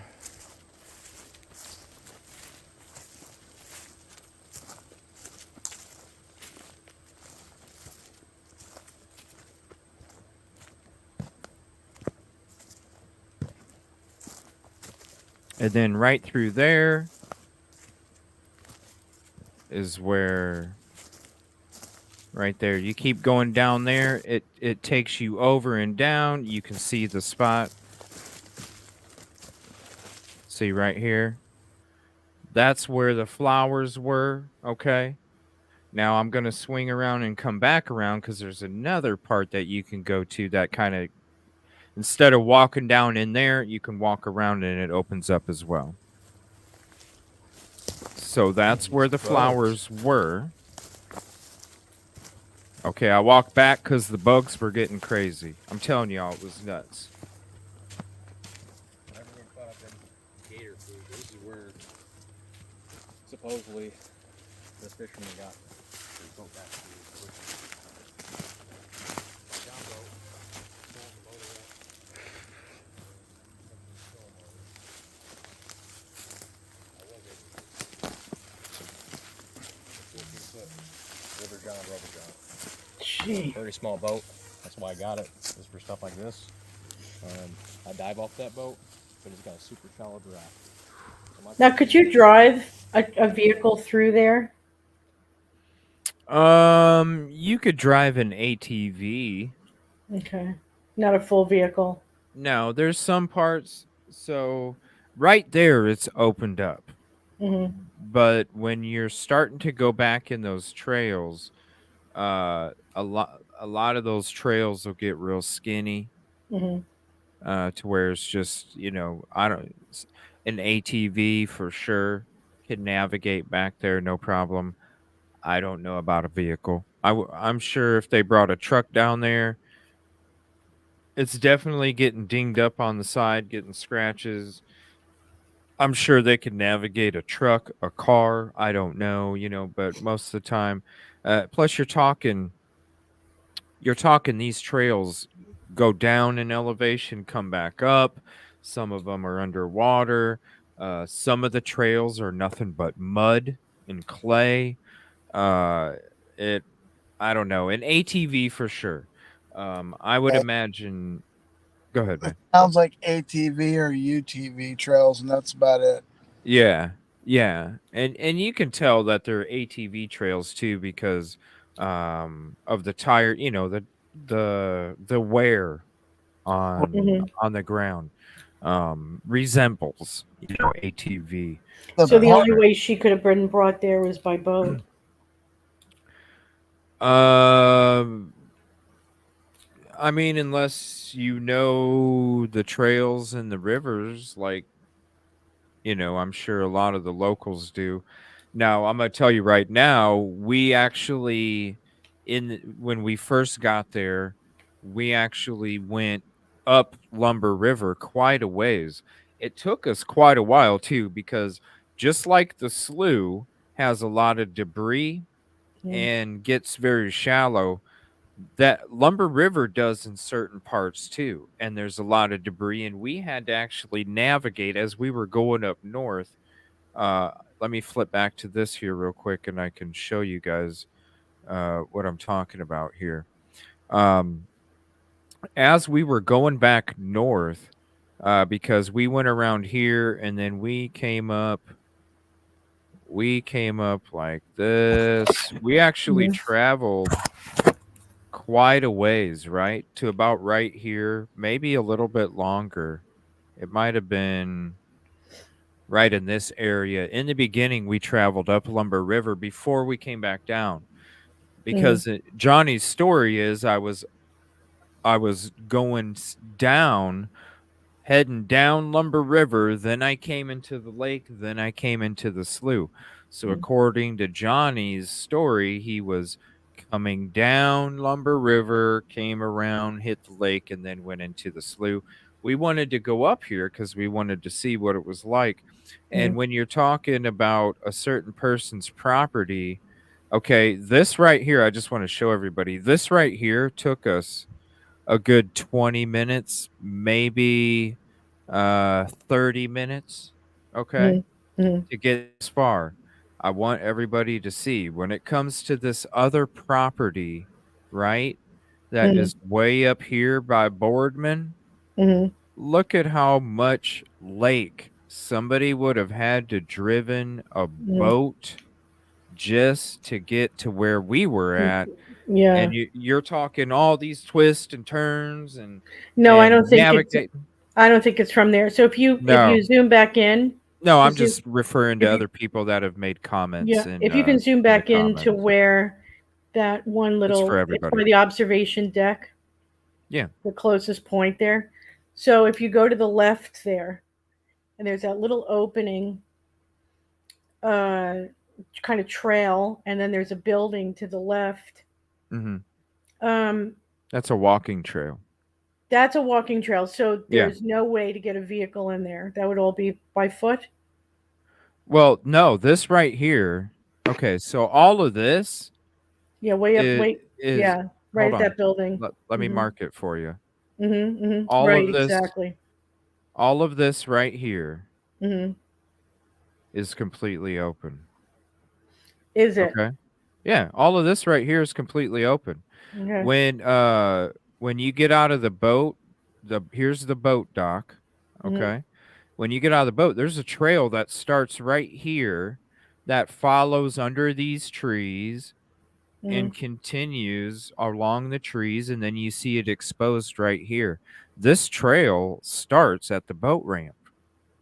Okay, because the reason why I say that is because where you have that building covered, to the left, to the very left, where that's This Princess is this is the Princess Anne. office. That's Mm-hmm. the office I right there. know. So right in front of there's Princess Anne. If Yeah. you go up about maybe an eighth of a mile, that's where 1281 Princess Anne is located, where the phone was pinged. Yeah. That's Mm-hmm. where Charles lives by, I believe, ain't it? Right. Yeah. Yeah. Yeah. But this is all open area. So no, it doesn't start getting so let me see here. Okay, so this trail right here, this trail goes back here, and then you go, let's see, right, where was it at? The entrance, I believe it's right here, and then it starts to go straight back. That's when you get to the 3 signs. One tells you to go right to the observation deck. One tells you to go left to a different part.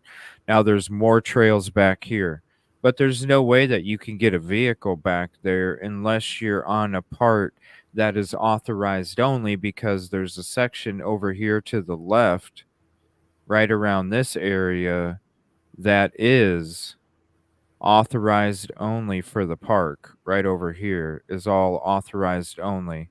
Actually, this is part of it too, Mm-hmm. because you Well, a can see these maintenance van vehicles could get you through there. right there. But Mm-hmm. there's nobody that can get in a vehicle going past this point, Mm-hmm. because in my footage, you'll see the steps that you have to walk down into Yeah. to just to get over here to even go into any of these trails. So there has to be, for the park, and I'd imagine it's somewhere right here, that there's a specific trail just that they have, probably from right here, that goes back into all of the wooded area, to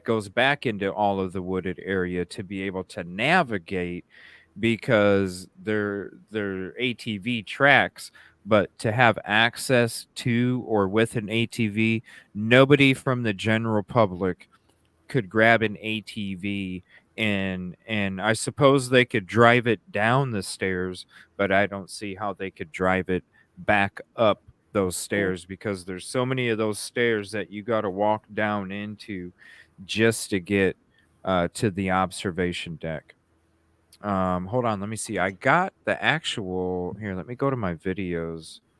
And I'll take you on the path. Let's see. Uh, where did? Hold on one second. Still to go through. Okay, so it had to be 6-3. Let's see if this is it. Nope. That's not it. One second. 6-3. 6-3. 6-4.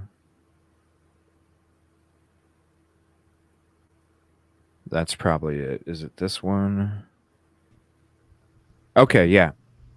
So this is right here. Right when I got out of the parking lot. So the parking lot to my left, that's where Micah parked her car. Okay. Now the trail that you saw pop out, that came out where the boat ramp was we're coming right up to that, and you'll see it off to our right, and then I'm walking the trail that you could see. So this is me actually. This is what date was this? June 4th, I think.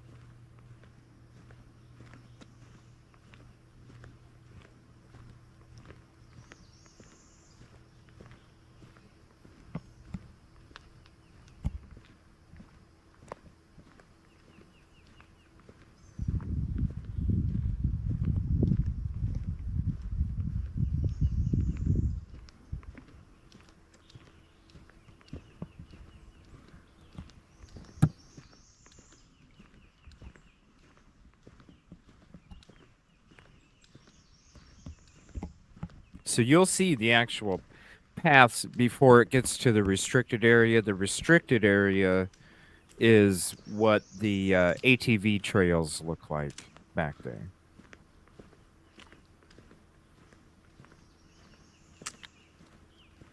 So yeah, this is all wide open right here.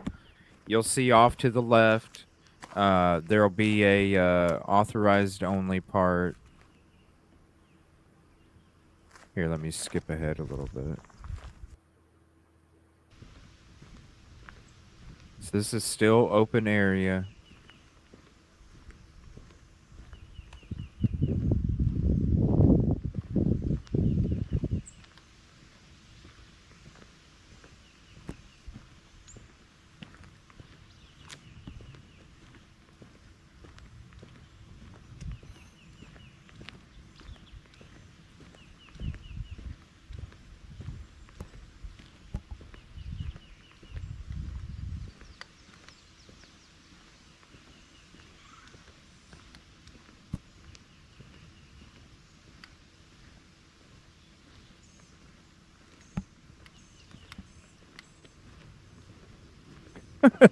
If anybody's confused what the show is about, just look at the title.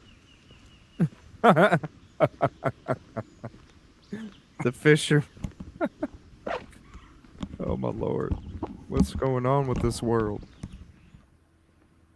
The world's gone crazy.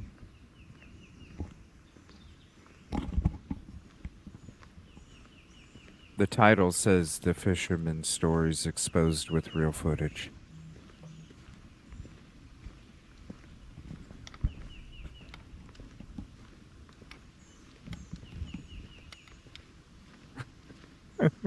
So this is a trail, still wide open area.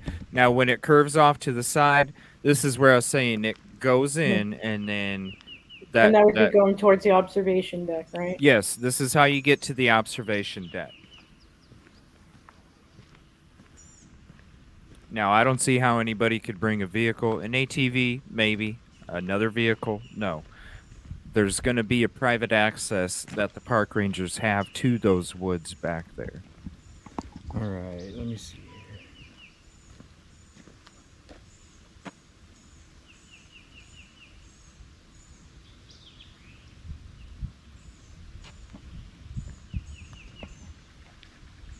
So this foliage is just a few weeks after everything happened. All right, I apologize. I have no signal out here. And I have to use my headset, or my microphone that doesn't have a headset, because my other phone won't connect. This was my first trip out there. This is my first time to Lumber River State Park. So it gives you a little sign, and then these stairs are already dangerous. Caution slick surface. You're not bringing a vehicle down there.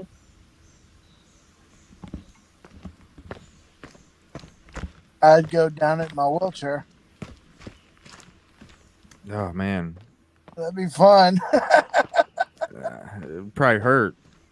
Wouldn't go back up. It probably hurt when it's all done and over with, man. after about step 6. You're like, right? Wouldn't need a chiropractor after that. All right, so then here's the trail. I always refer to the T section. This is why.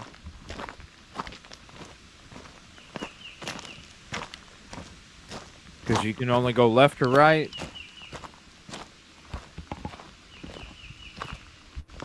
So this video will show you.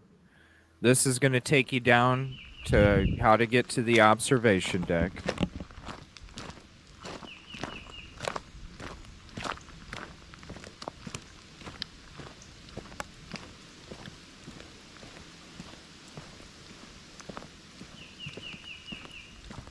This is the foliage a few weeks after everything took place. It makes no sense why she would walk all this. Nope. Well, this isn't the place that she it's been reported that at first, based off of some interviews, that at first she went by the boat dock, then came and walked through the path. This path right here is another path that you can get to from the boat dock. Straight ahead to the left is the observation deck. Straight ahead is the path that you can get there from the boat dock. That's the path that I came through when I came back on another time, and that's when the locals were telling me, you don't know what county you're in, son. That's the path that we took. Mm-hmm. So they're claiming that she went to the boat dock first. There was a lot of people, whatever, came down that path and then walked past all of this. Now, this is another perspective when we're looking at the footage that we're looking at the last 2 nights, because you see the observation deck off to the side. Now, this is us looking into the river from the observation deck.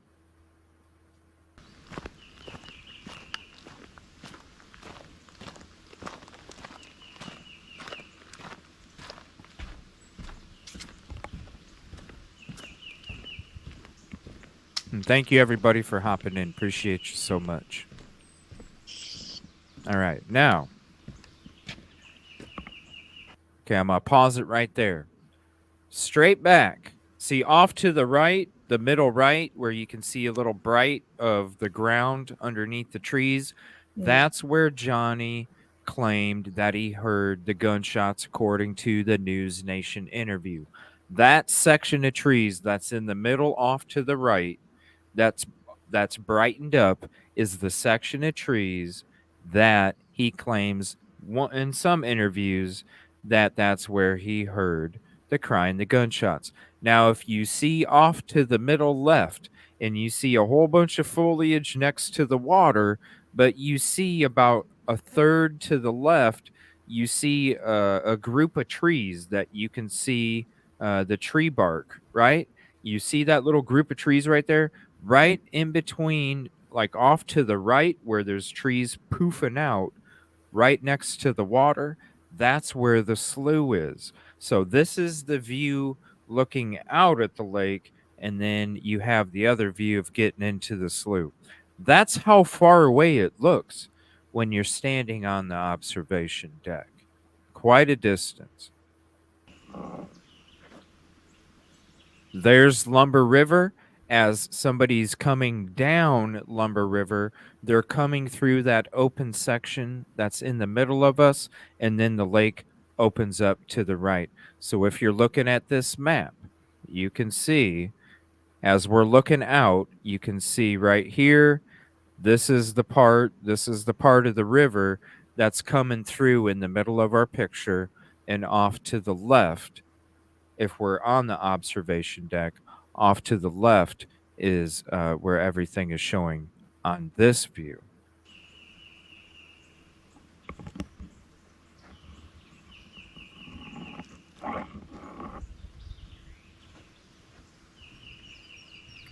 And then there's the observation deck. Yeah. Now that is the direction. That's more downriver. As you go this direction, and down to the right is where the boat ramp is.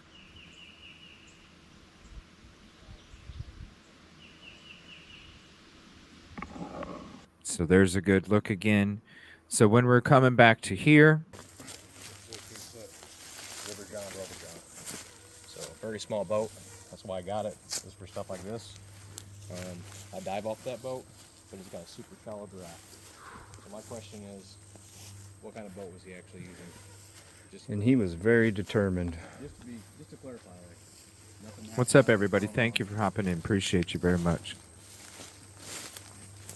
So right here, again, where the belongings were.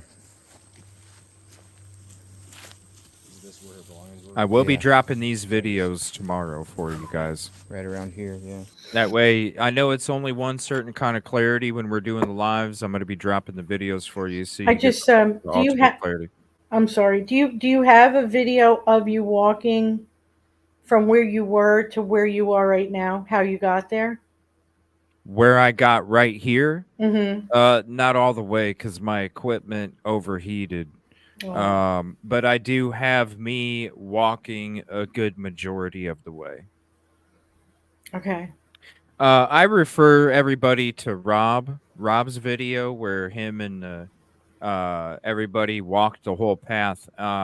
He actually has it condensed into a short version, and I can go ahead and share that with everybody. I know I have it saved in one of my things, but And he walks all the way to this point. yeah, they walked to Wow. these 2 points right here. Wow. But yeah, I have the majority of it, but it was in the very beginning. It was like my second and third trip, I think, is when I was there. That's when I actually started to switch, because all that stuff from back then is mainly GoPro. But then after I kept having so many issues with GoPro out there, that's when I started switching to my Samsung for recording footage, because yeah, the GoPros they're kind of junk anymore. So he would have came up in here, seen the belongings, probably about where the boat is, give or take, depending on the water level. And then she was found over here.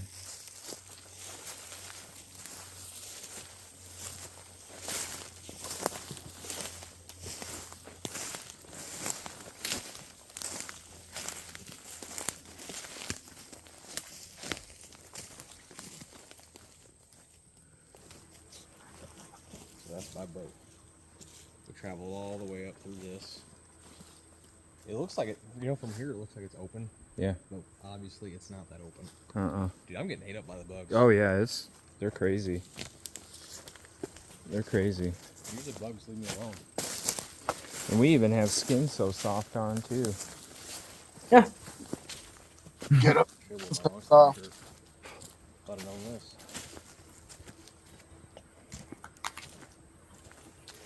So this is the private path? Yeah, this is the authorized personnel only.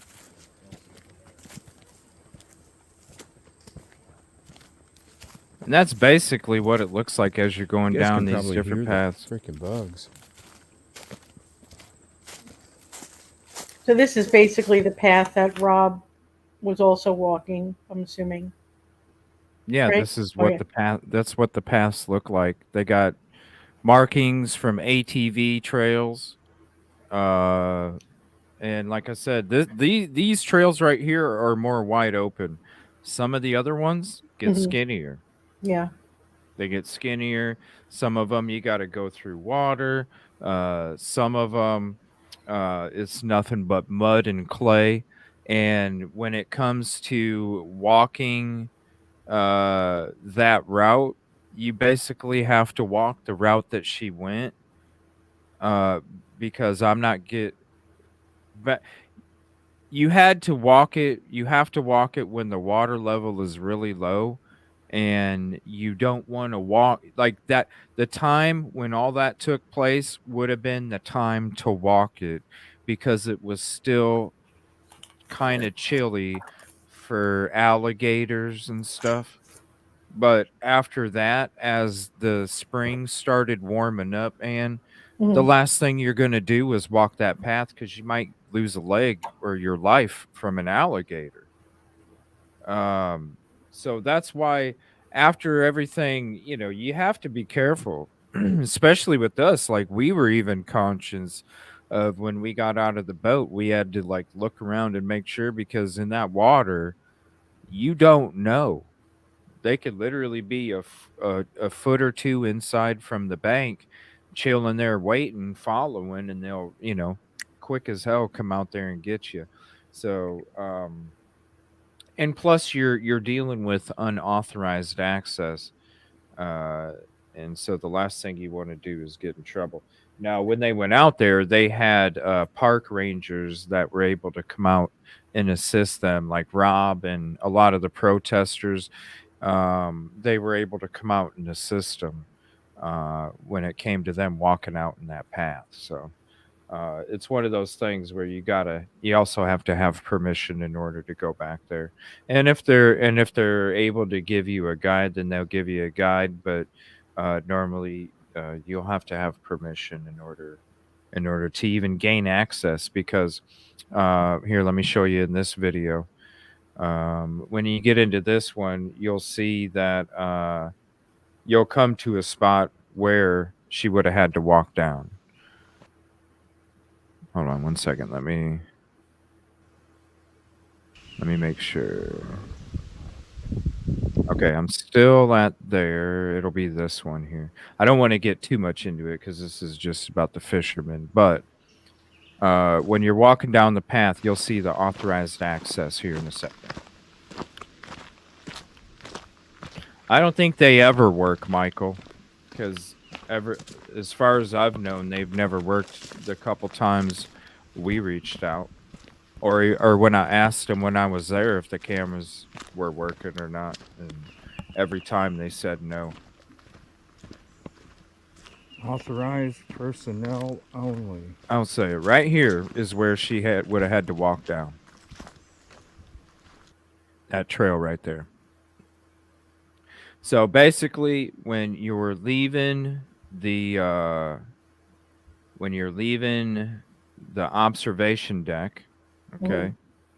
So you're at the observation deck. I don't know why it's pinned up here. It's about right there. So when you're leaving the observation deck, you're going by the 3 signs. This dot right here represents that T section. You're coming down this way, and then you have this direction, or you have that direction. It splits. You can keep going this way, or you can turn, and that's where the authorized access only is when it comes to you walking that path. So right there, you can either go to the left and keep going, or you can go down this path. Now you have to go down this path and then turn and then go down some more, make another turn, then go into the path that goes through the water. Then you walk more straight, then you turn to the left, and then you turn to the right.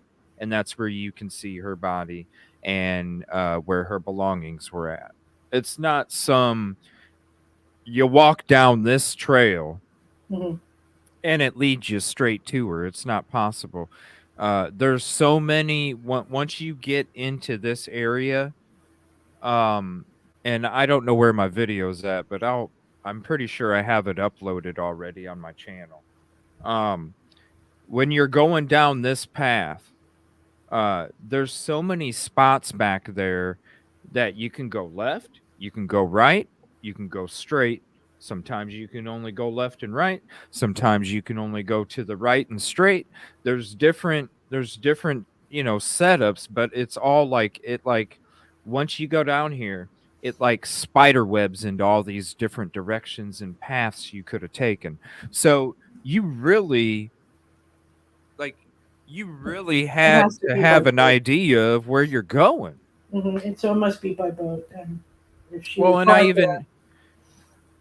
I even asked Michael. I was like, when I talked to him, I was like, do you even see her going down an authorized personnel only access?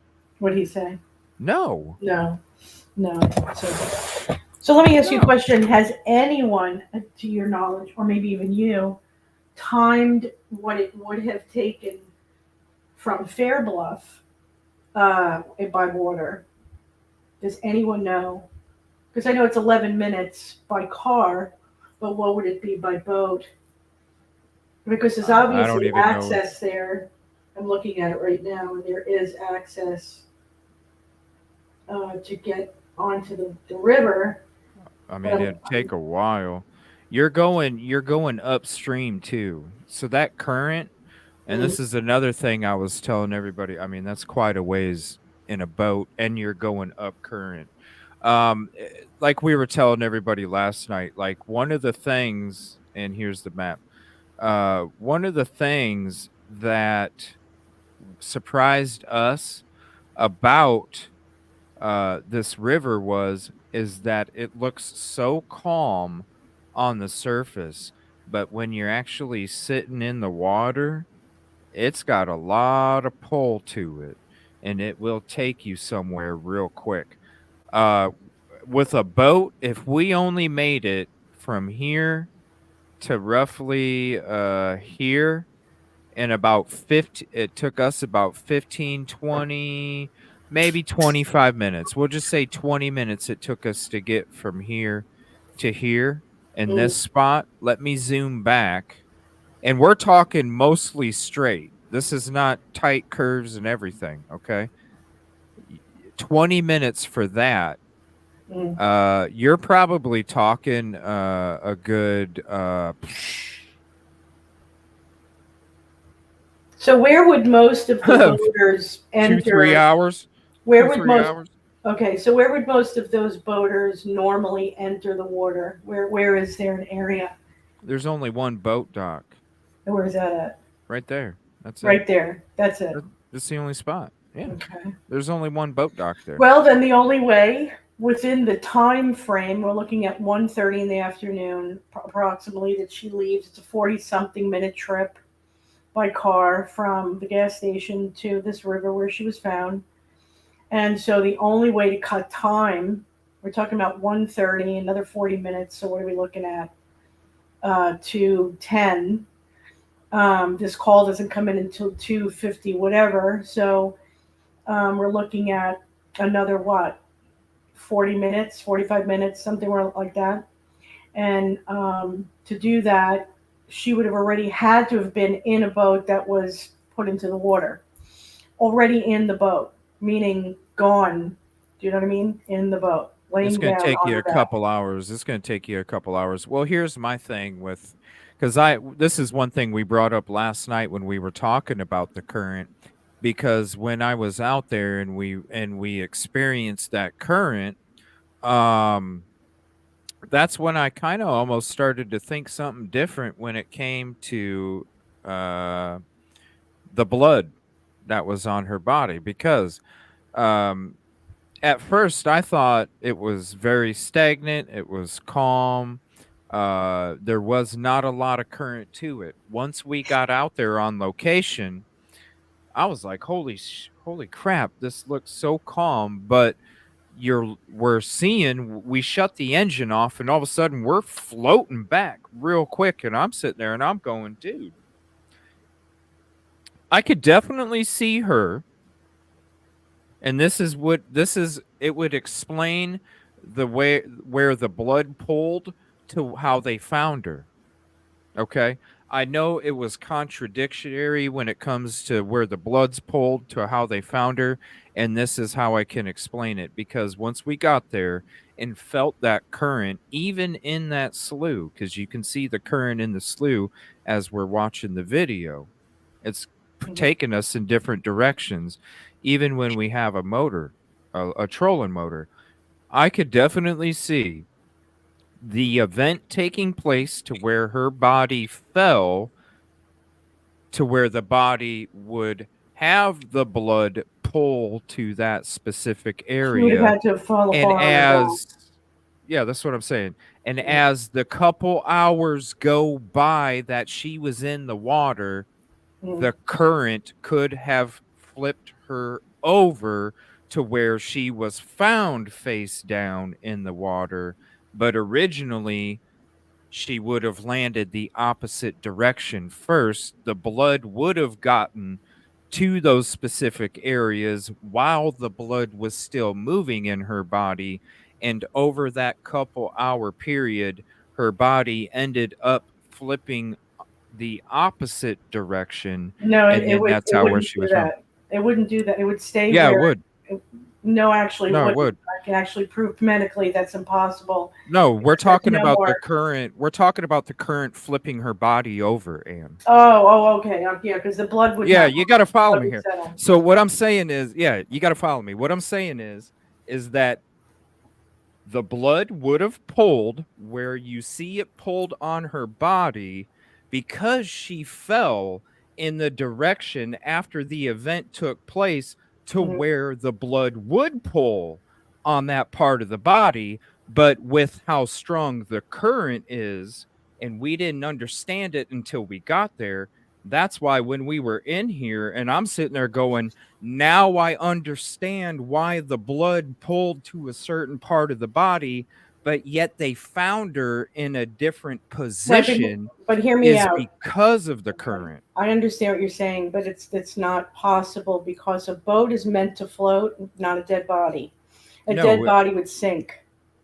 Well, this is a Especially with the discussion that me and gases. Trey had last night when it came to I can show you the water. pathology. It would show that a dead body with the gases in that time frame would not float, it would sink.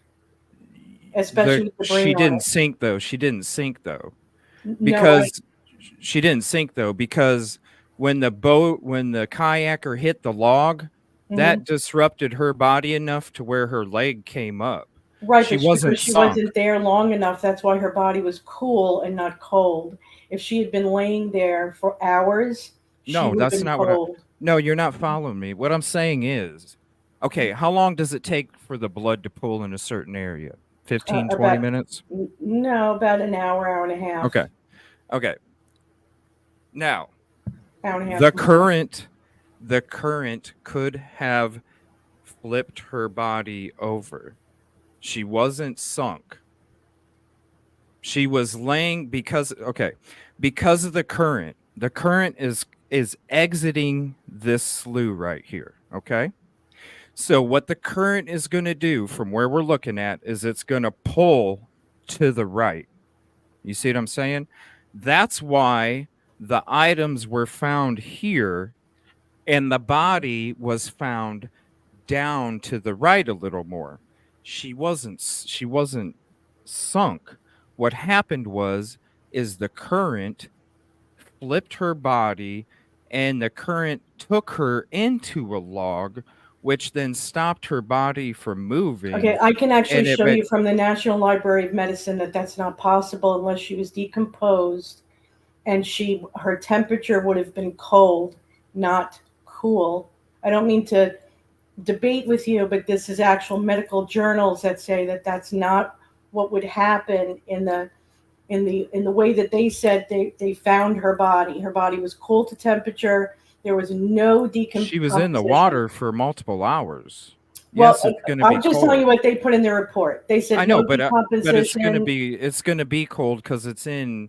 I'm telling you I'm telling you what they said. They said cool, not cold, and they said that there was no decomposition. So if there was no decomposition, and there was blood in the back of her back, so if there was decomposition, yes, you're absolutely right.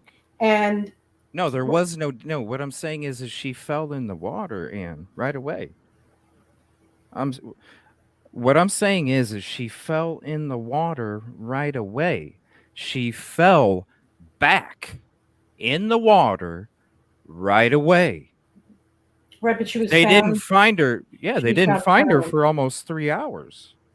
Okay, her body would show something different at the time that the medical examiner wrote out the medical report. That's the medical examiner's report, though. Right, and they said upon finding her, it's in the medical report, read it. Upon finding her, she was cool, not cold, and she had the livor mortis on her back in full, okay? And she was not at all decomposed. I wasn't saying anything about decomposition.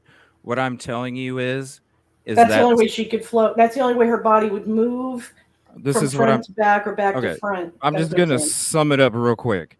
Basically, the event took place. She fell backward into shallower water.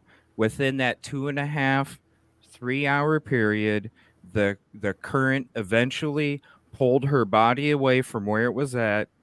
Eventually, because it went into the log and the current is so strong, the current keeps hitting, keeps hitting, keeps hitting. You got to think of Riley Strain. You got to think about these other ones that have been found, and how they fall in and how they're found. The current can do amazing things, I especially understand that, when but it's up I'm against. going according to what the medical examiner said. I don't know what the And that's medical examiner fine. said And in those other that's fine. cases. In this That's fine. case, I know that she I'm was just found like she had just passed away within the past half hour. But it wasn't a you're half going- hour. I understand that, but I'm going according to the temperature, and there is no decomposition. I So with wasn't those saying two there was factors, decomp. no, I know. So with those, let me explain it. With those two factors, it shows that she was not in that water for very long, and the position that she was in is contradictory to where the blood was pooled. It's always been Yeah. That's always been the reason. So if the body starts to decomposition, the gas start to build. That's when the body can float into the water and go to other places. But immediate, it's too heavy to float, as you're saying, or to even change position from posterior to prone. Yeah, and I felt that way until we felt the current, and that's when All right. we even had a discussion about how the current can actually alter. Either way, I don't believe that that's what happened. I believe she was placed there. And I that's believe, fine. very quickly. But what I'm trying to figure out is That's fine. how you get the boats in the water. Like, for instance, when you put your boat in the water, and you said that was from one dock, how Mhm. long did it take you to get from where you entered the water with the boat that you guys were in to where you were? How long did that take? About I'm sorry, what? To For- get to from when you brought the boat into the water, you said there's only like one dock there. we never made the trip from the dock straight to here or straight to here to the dock. We never made that trip. We were actually exploring, like, we were there for probably 6 hours, something like that, 7 in the hours the water? last day. Yeah, we didn't just go we were actually exploring the whole Lumber River, Oh, geez. not just this part. Yeah. So how long did you think that it would take you to get from that dock, if that's all you were Well, doing? like I was saying a little bit ago for Johnny Jacob's story, I Mhm. was saying 20 to 30 minutes. Okay. When we brought up Johnny Jacob's story about him leaving, loading up his boat, Right. and right, then right. but that's fine. No, I come from the opinion that a current can change somebody's position of their body if they're bumped up against something or whatever. There's something different. I'm not here to argue decomposition No, it's okay. or the temperature of the body or anything. My main goal was just to really focus on his story, Johnny's story, and what he was really saying, His what took story's place. all over the place. I just made the comment, and me and Trey were kind of talking about it when we were out there, because he's actually found people in the water, and so that's why I asked him if stuff like this could be possible when we were out there, and he even feels that it's totally legit with what we were saying. So Only if- regardless of right, whatever but the that- medical no, guy it's- says, but it's not. I'm going to no, take it- it off of Wait a somebody minute, that's it's not actually there. regardless. You have to go according to all the facts there. You can't. Oh, say I'm one just case going is off like of another somebody case that because actually did it. Finding a body, you also have to be able to go according to how the body's position and the body's,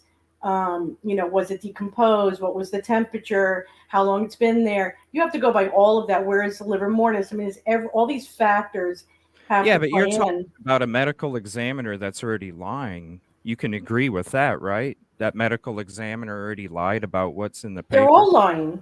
See what I'm saying? So how can you really trust him so much about what he's writing when it comes to what, I'm talking about somebody that was actually there finding people.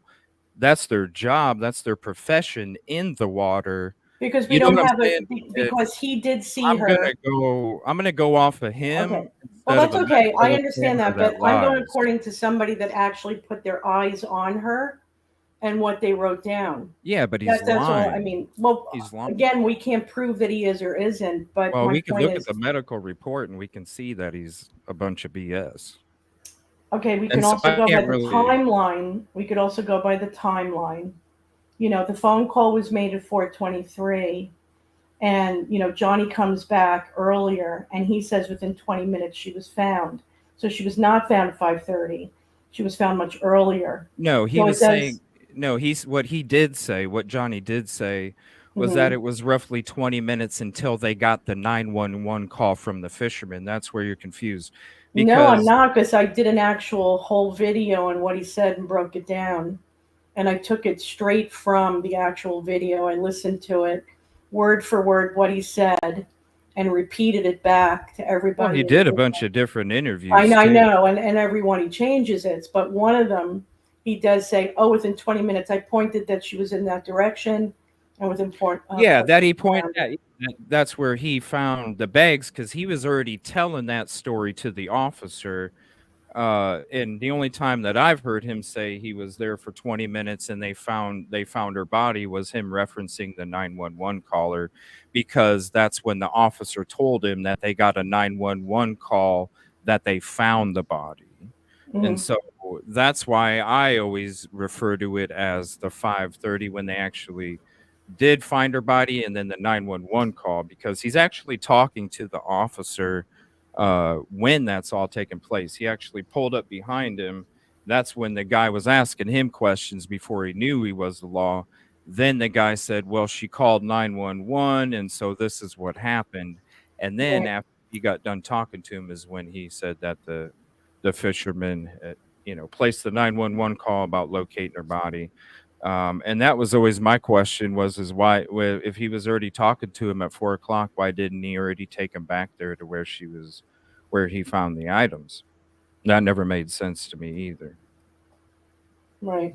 Um, but yeah, no, I've already, when I first saw that medical examiner's report, I could already tell it was BS, and I'm not gonna put any credence into anything that he has on that report because it Well, already there's looked. other factors on where I know that it's true. I just can't share it, and I promised the family that I wouldn't. So I don't need to go into why I believe, No, that's fine. according to, I mean, at the time that I actually got to see her myself with my own two eyes, there was no decomposition.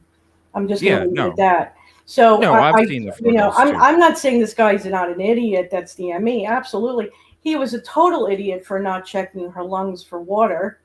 That should have been done, because that would have proven she was dead before she hit the water, at least. Didn't even do an autopsy to see if maybe there was another Well, they entrance didn't do any wound. investigation in all different Nothing, aspects because of it. I was actually able to bring up cases where initially they thought that it was self unaliving, but upon doing an actual autopsy, and not from an outside examination, but from an inside examination, they were able to find more than one entrance wound, and that's how they were able to find that it was a homicide instead of a self-unaliving. So yeah, they dropped the ball. I agree with you on that, 100%. Every one of them did. In Hmm. every But part of that. when you're doing organized stalking and everybody's working together as a group to make sure this happens, that totally supports how she was found, why she was found that way, where she was found, at the time she was found. It all fits in. And we know that she was not in any state of mind to do this to herself, which there's nothing in the recent days and hours to support that.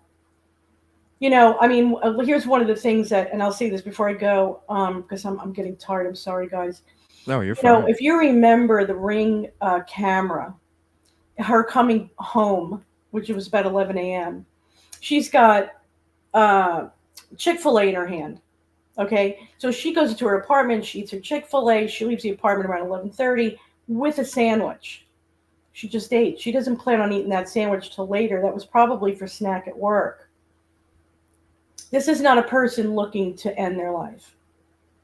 So there is just, and between that and listening to Dr. Cloud's, necessary endings, there's just no sign. So, I mean, they're all lying because they're all working together to make sure that this happened.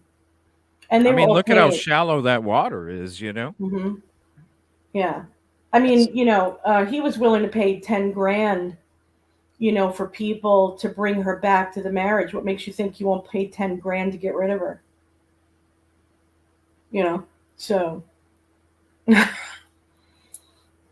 Oh, it He's was got all that planned. kind of money. That's for sure. It was all planned. Yeah. And a lot of money put into it. They already knew that no investigation was going to happen anyway.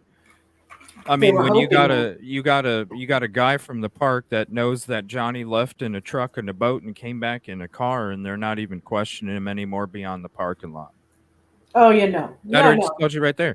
They already determined it was a cell phone alive based off the 911 call that she placed where she didn't even mention her name. Right. Before they even found her body. Mm-hmm. They didn't, there was no investigation. There was no need for an investigation. So I'm not surprised if anybody that was filling out a paper, whether it was the cop, the park ranger, the medical examiner, or anybody, was bullshitting because they all. No, there's quite a bit in there. No, I'll agree with the fact that there was quite a bit in there. If you go and you look at default pathology for gunshot wound to the head, what you will find in most or common. Yes, they wrote that down. It was absolutely, you could see that it was, gunshot wound to the head 101. And so fine, yeah, I could agree with the fact of maybe the livor mortis wasn't in her back. Maybe it was in the front. Maybe, we could go through maybes all day long. But what I'm using is their own information against them. Yeah. That's what I'm trying to do is go, no, you screwed up with the information you have already given because we can debunk all of it. You know what I'm saying? And so that's why if it seems like my heels are dug in, it's because medically I can prove that they're full of crap. Yeah, no, I mean, no, it's just, there's differences of opinion and that's what we're about. You know what I mean? Yeah. It's just like the information when I got there and I experienced the atmosphere and everything around it. It tells me something completely different too. Yeah. And then the friend coming forward, saying she was supposed to meet her the next day for church. I mean, there's just, and spoke to her the night before on Friday. And, there nothing fits to show that she did this to herself. And then, of course, you guys walking through these paths. I'm sorry, even if she loved nature, she just did not seem like the kind of girl who was just going to go, you know what, I'm not going to go to work today. I'm just we didn't even want to be there. It like when I was telling, okay, so when we got there and I was like, Trey, we're going to need some Skin So Soft, bro. And he looked at me, he's like, are you sure? And I was like, dude, trust me, they're bad. It smells really good. I'm telling you right now, we were doused in Skin So Soft so much that when the bugs were on my skin and I was trying to wipe them off, I literally was like goobs of Skin So Soft. It was so thick on us and it didn't even matter. Like these bugs, and he's like, dude, I'm used to like, when I was a kid, he was talking about the backwoods of Kentucky and how, bugs just ain't no thing for him. And even him out there, he was like, dude, this is the worst I've ever been around in my life. And that's the thing. Like, if you are going to do that, you're not going to go to some other state if you want your family to meet you. You're not going to go back in an authorized only area when you're about, the godly way.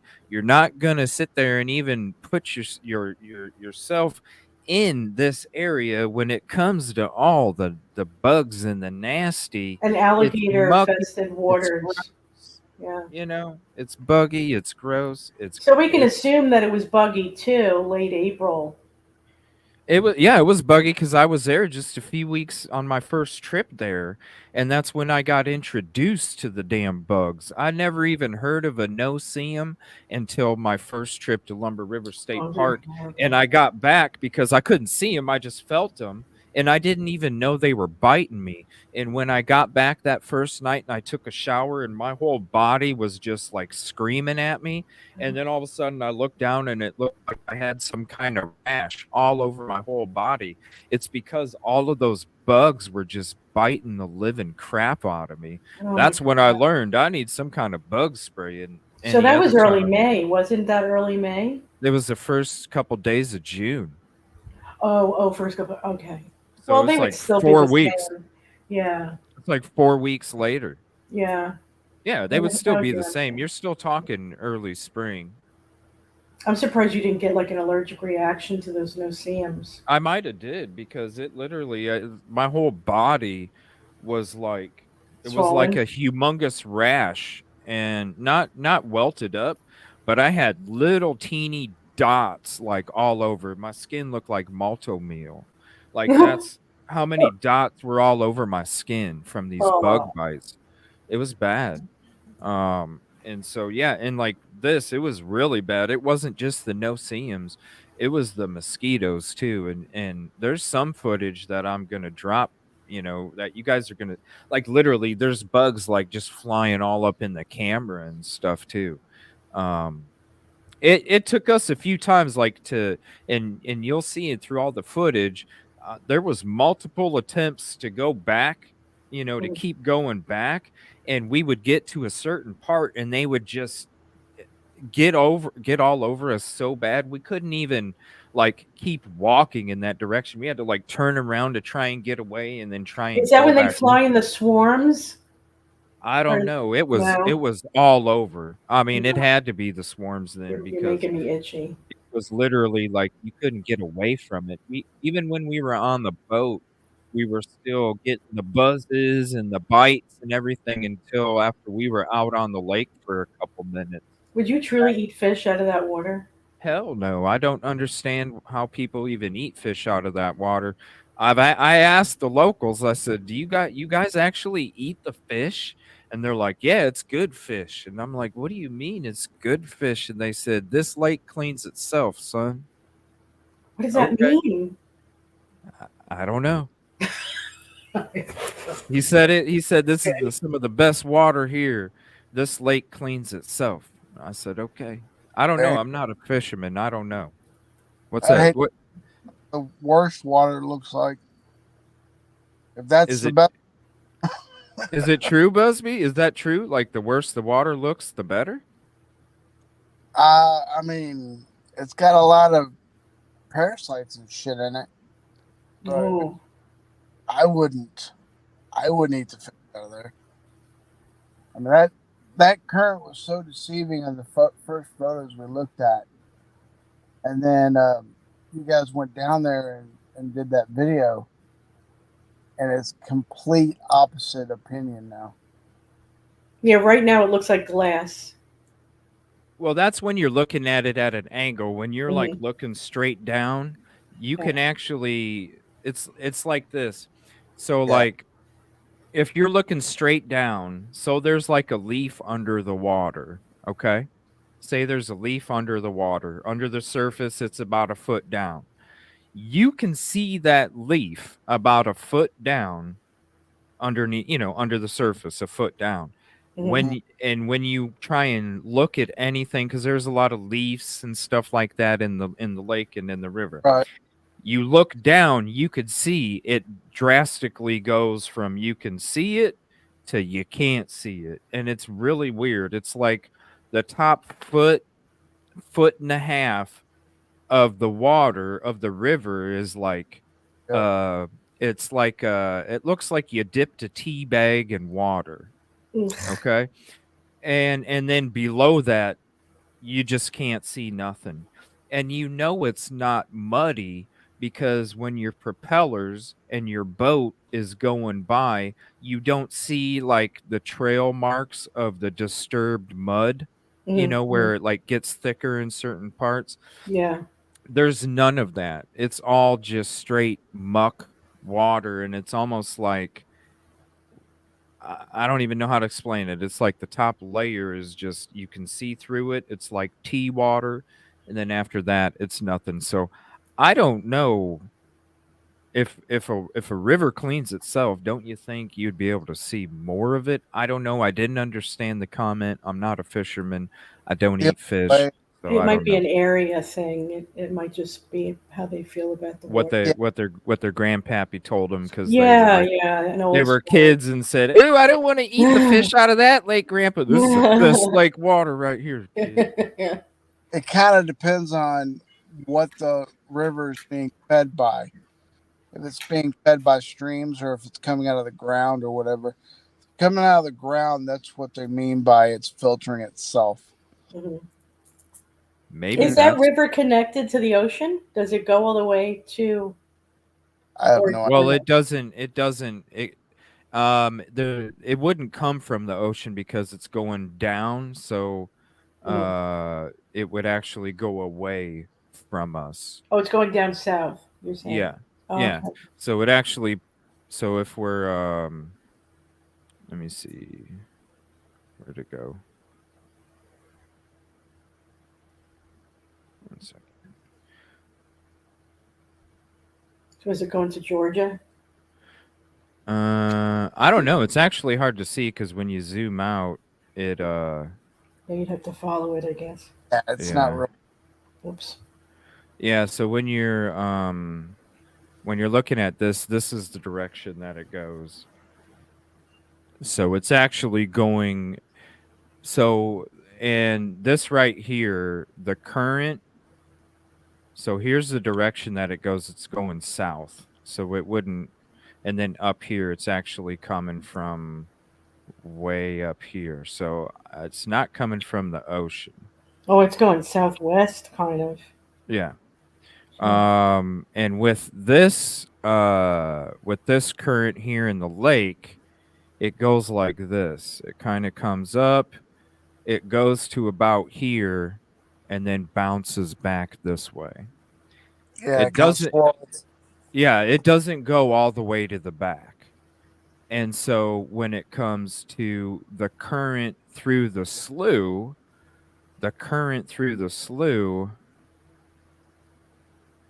goes in this direction.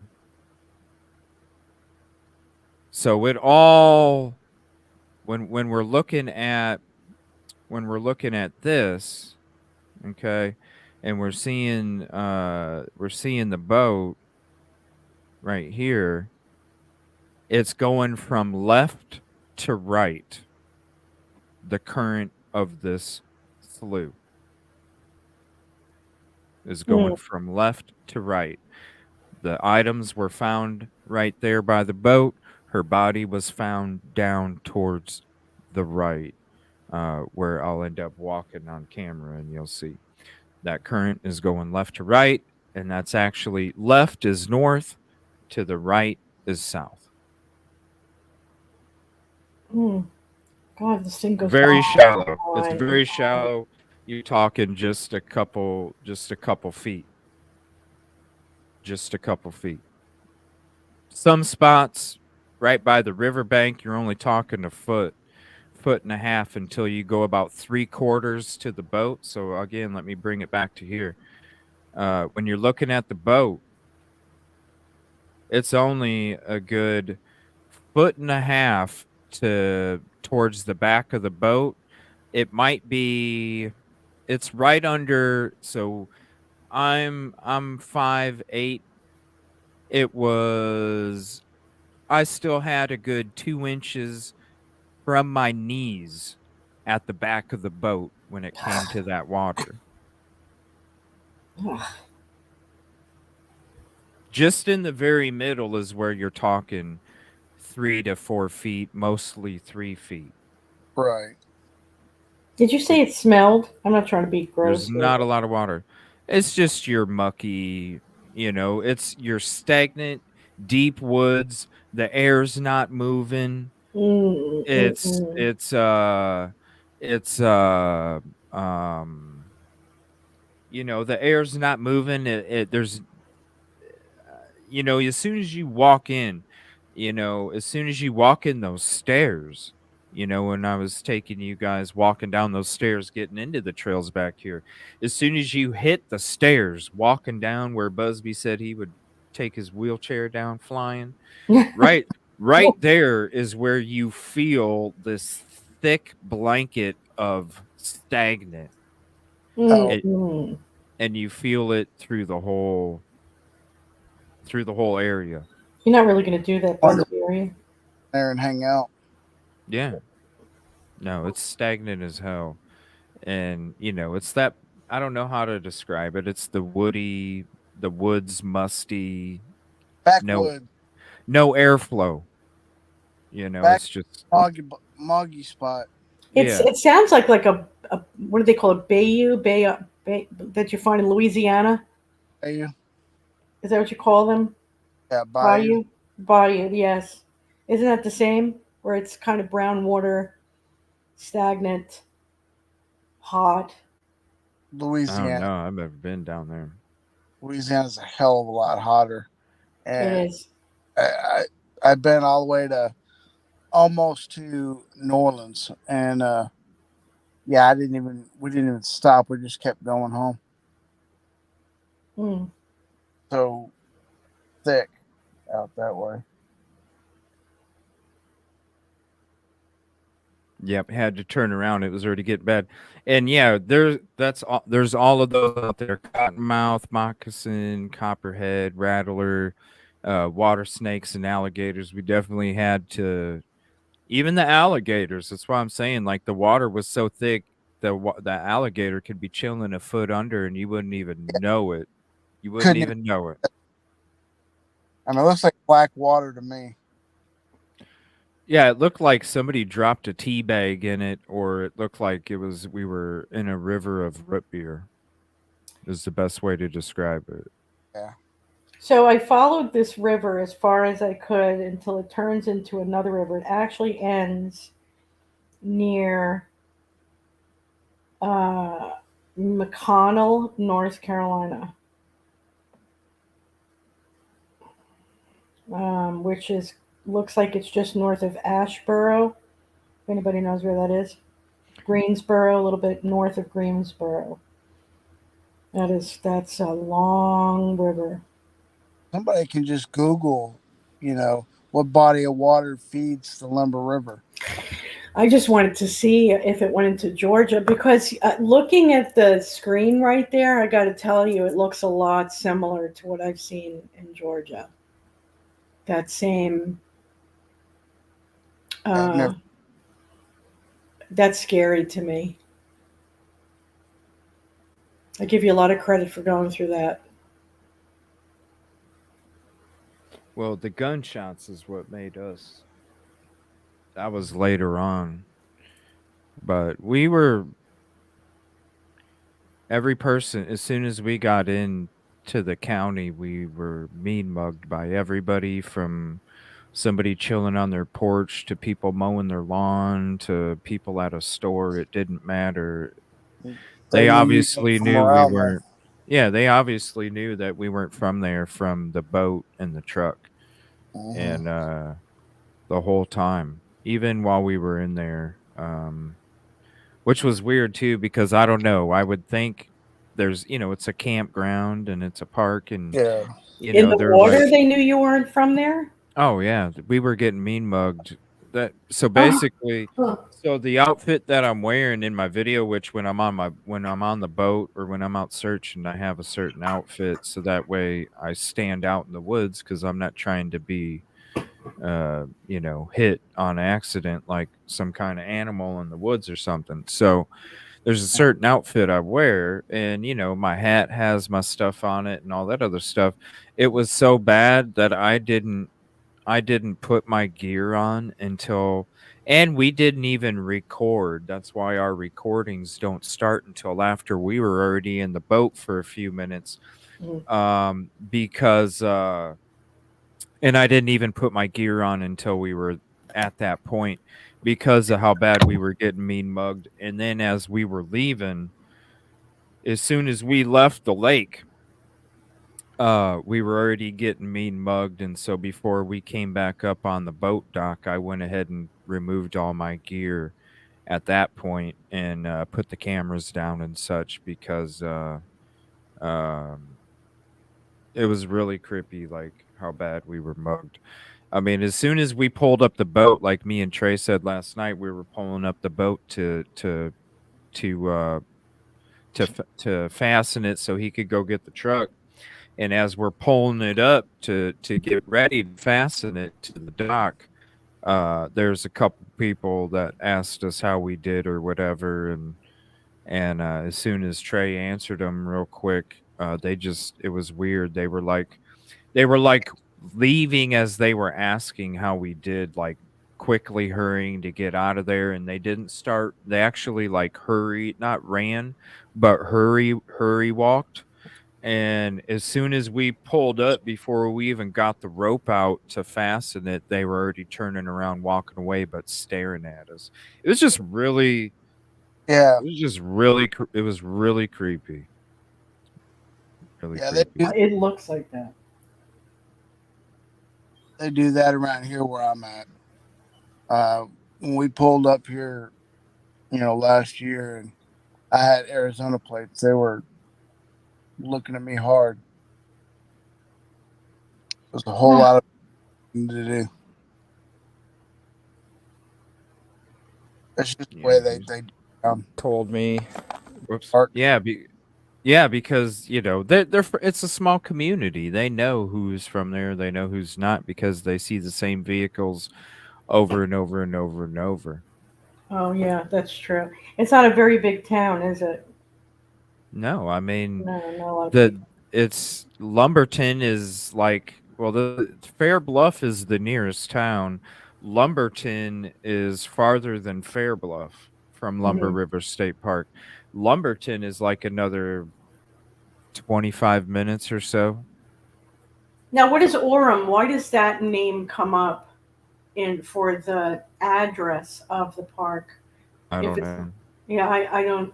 I don't know. Some places says Lumberton, some places Orem. I don't understand the difference between the two. Yeah. I the only time I see Orem is when I put it in Google Maps. Right. That's it. Yeah, exactly. But everywhere else it's Lumberton. Mm-hmm. So I don't understand. Must be a very mysterious place. Definitely a place I don't want to visit. Well, Fair Bluff is known for its watermelon festival. Or Lumberton, I think. That's what they got signs for it, and they promote it on 501. Wow.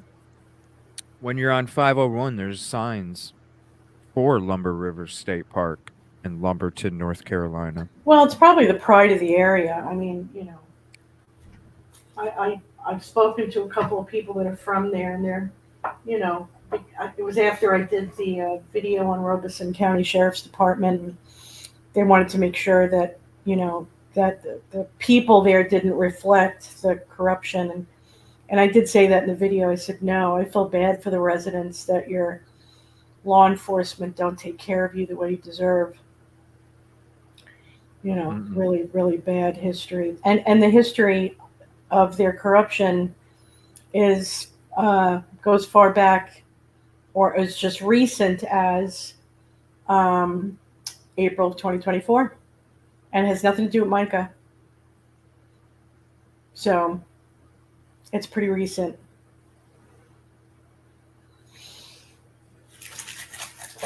To answer your question,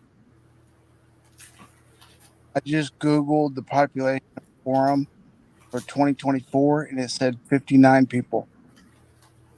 59 people where? Orem, North Carolina. In Orem. That's it? That's it. That's small. So everybody. Wow. Yeah, it's probably the people that were mean mugging us on the way there. Yep. Yeah, because it's a lot of country out there, but there's those main roads. There's trailers off because it's all farmland on one side.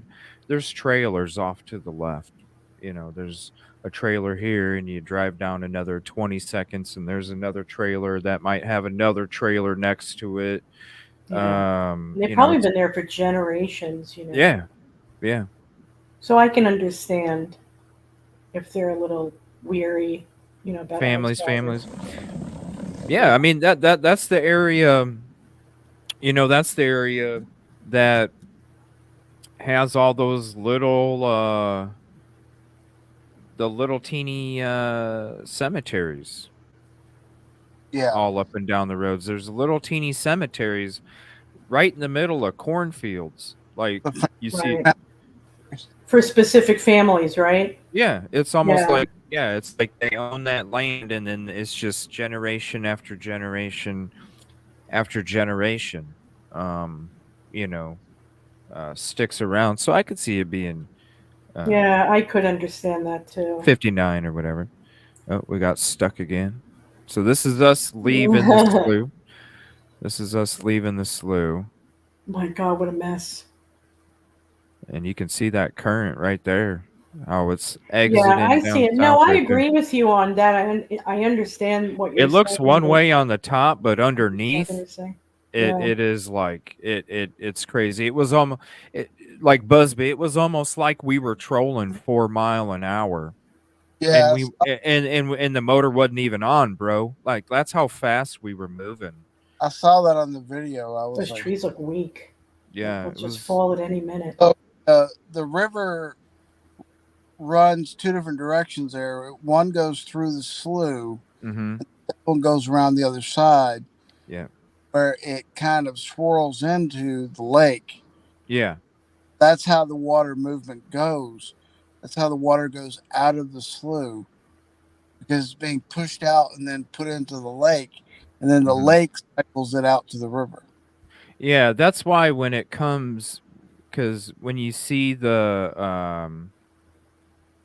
kind of like this, when you when let me see if I could share it here real quick. Okay, so like this, when we were there, the current comes from Lumber River, but also from the slough, and so that's why when you're here, the current actually comes around and hits this. It doesn't go all the way back in because of the current coming from the slough meets the current that is coming from Lumber River, and that's why it ends up stopping about right here.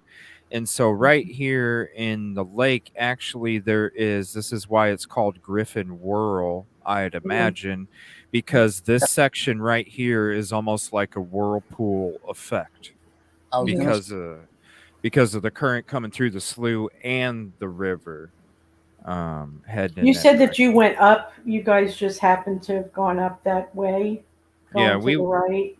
We went up to this area, right here. You went that far. Did you see there were houses along there? You saw houses? Oh no. No, it was a lot of trees that went right over the water, and out of that whole spot going from the lake up, there was maybe only 2 to 3 possible spots we could have parked a boat and got out. Other than that, ain't no way. Ain't no way. Right. Because all of those cypress knees, that was a lot of the barrier for that lake getting to anywhere close that might have some land that you could dock your boat at, is those cypress knees were actually blocking a lot of access to a lot of different areas where you could have. Right. Yeah, but if you could have parked your boat along there where you're pointing at up there, I mean, where would it take you to? Nothing, just trees. Well, I don't know for sure. Now, there has to be a lot of trails, because when we were going around this part of the river, we were hearing ATVs and shotguns and pistols. Really? Oh, yeah. That's why we had to leave early. Because me and Trey, after we got done, because we spent all day there, and after we got done, we were like, hey, dude, we couldn't go live. We wanted to do something fresh after we got done. And so I was like, hey, dude, why don't we sit here make a video for everybody.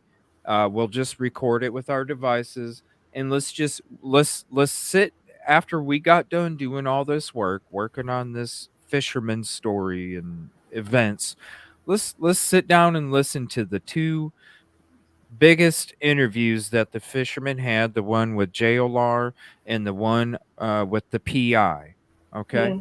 And we were going to sit there and commentate on both of those interviews based off of everything that was fresh to us.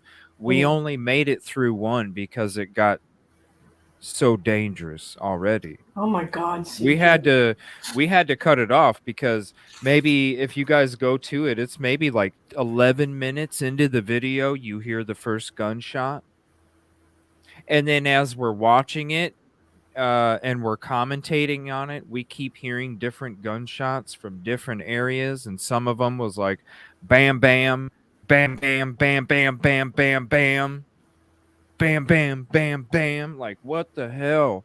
And that's when it got to a point where I looked at him, he looked at me, and I was like, dude, I asked him, I was like, if you want to stay, I'll stay, man, but if you ain't feeling comfortable, we'll go, because shit is getting crazy.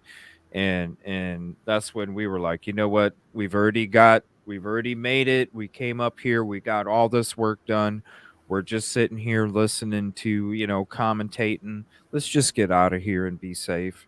And so that's why after the first interview that we broke down, we ended up leaving and shutting it down, because it was getting, we knew what county we were in.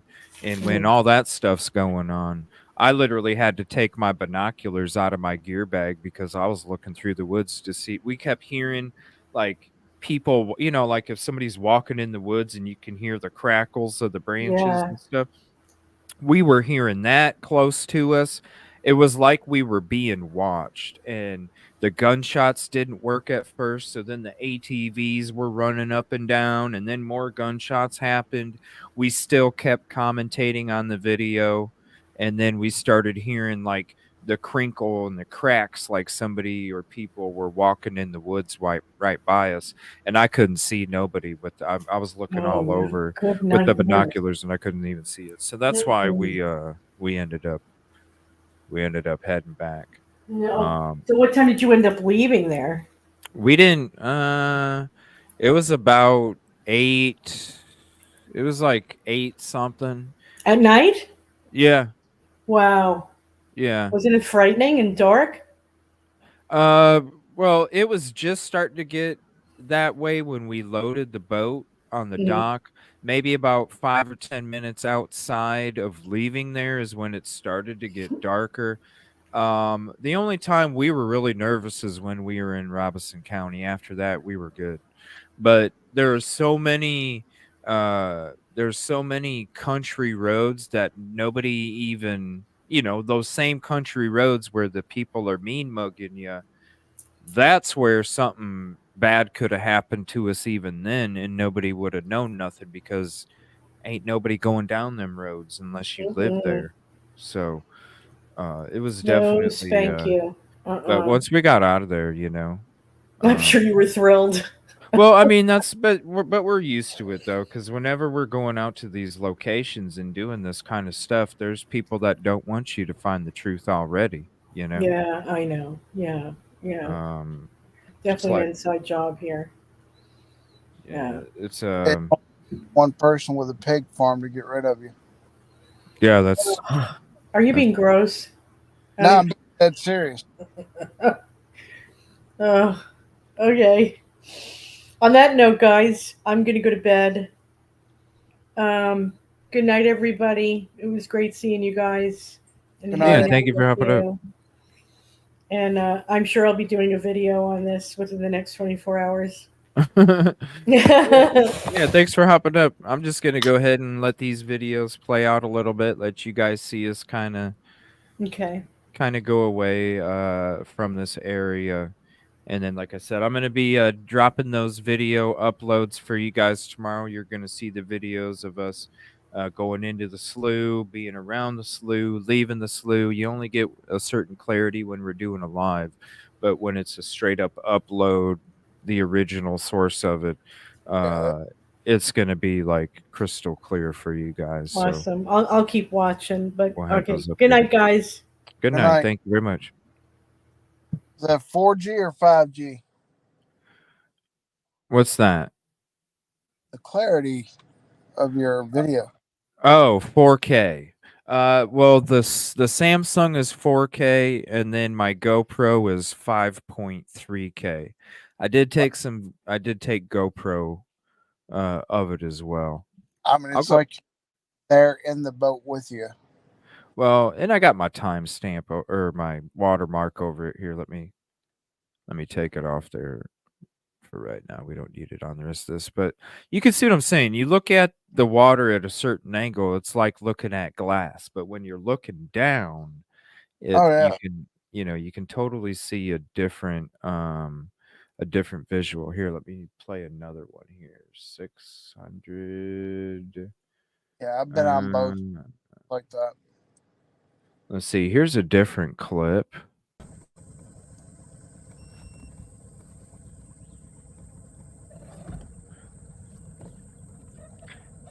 But you can see, like, right here's another spot where there's all of the changes. So that's the Lumber River coming into the lake, and you can see how, like, the current just changes in all different directions because of Well, that whirl effect from the slough. yep, that's So now we're going back up the Lumber River where we just left the slough.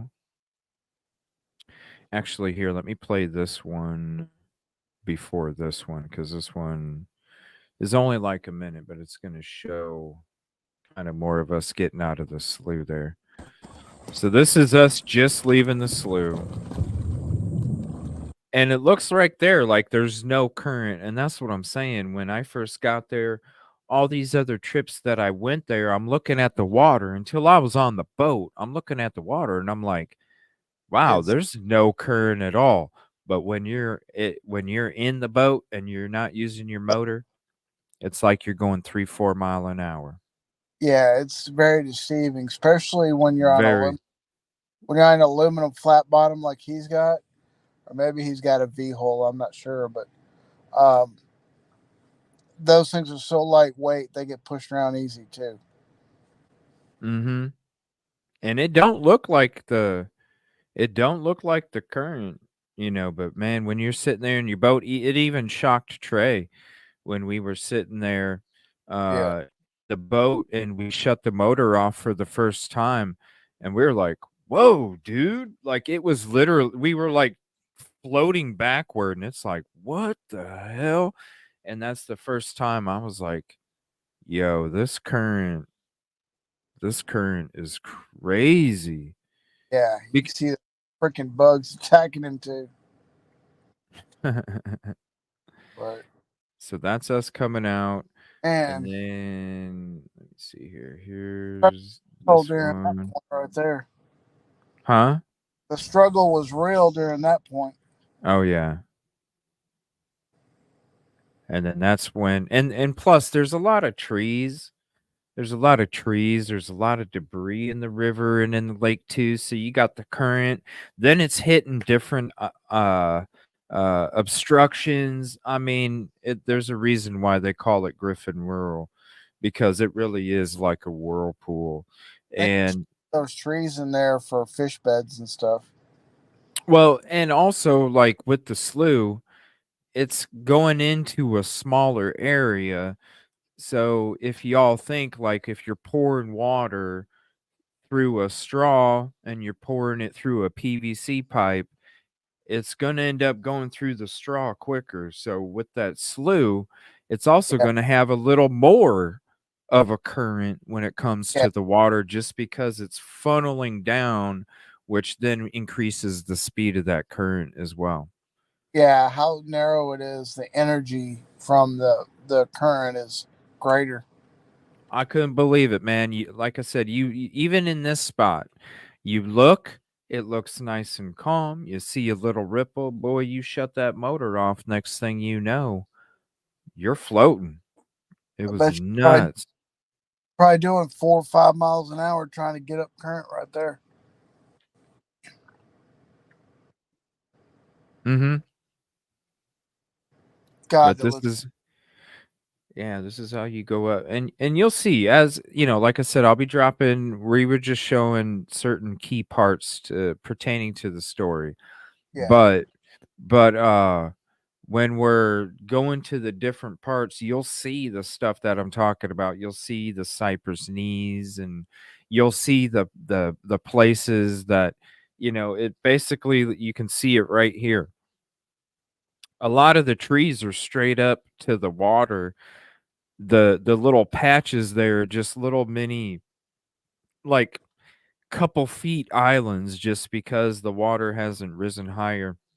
Little mounds is what they call them. Yeah, off to There, the left and right. there's a You're lake in Tennessee called Reelfoot Lake that's got a lot of cypress knees and stuff in it. Yeah, it's just you can't.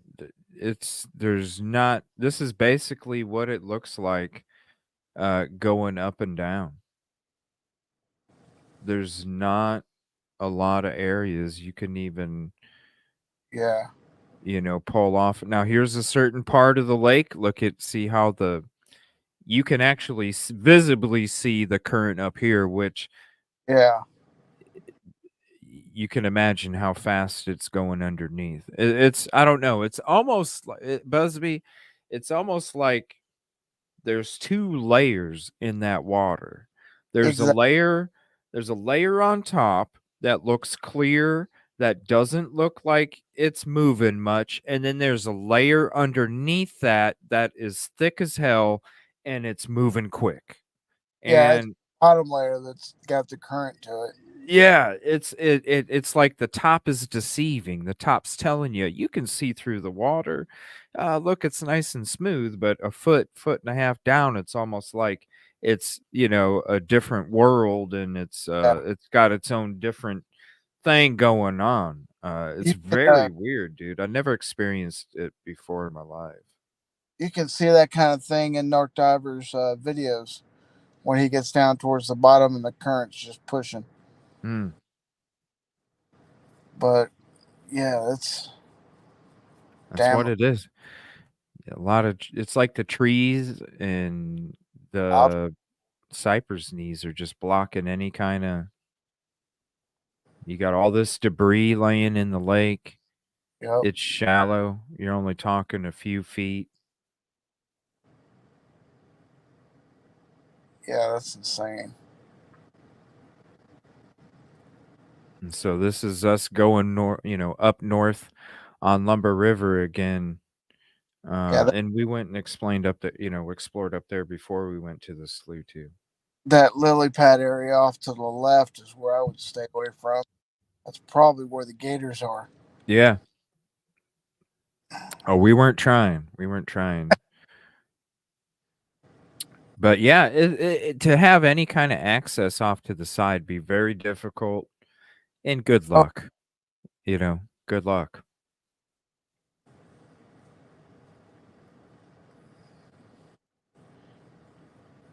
wow, that's insane.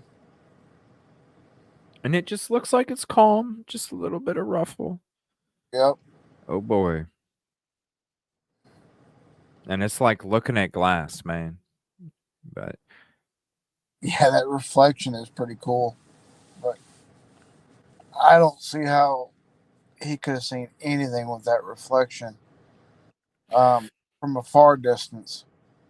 well, that's a different kind of reflection though, remember, because in the slough Yeah. it's completely different, man. But still, it looks like glass. Now, this is why I'm saying if you're looking down outside the boat, you can actually see a foot and a half down.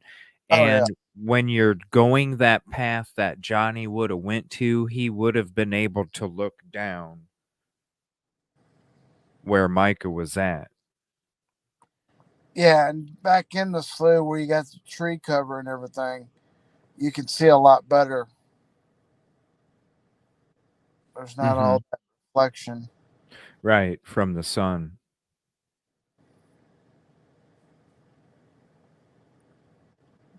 Now it opens up, but still, there's just very few spots that you could actually That would have been a that you hell of could, a boat ride. huh? It would have been a hell of a boat ride. It was Nav- beautiful, I'll tell you that. yeah, navigating that though would be a nightmare Mm-hmm. It was beautiful, I'll tell you that. on the water. Let me see. Let me play a couple GoPros for you. Let's see. Let's see what this one is. I don't even know what these are yet. I need to have some footage shows sometime so we can go through these all together. This is a GoPro video.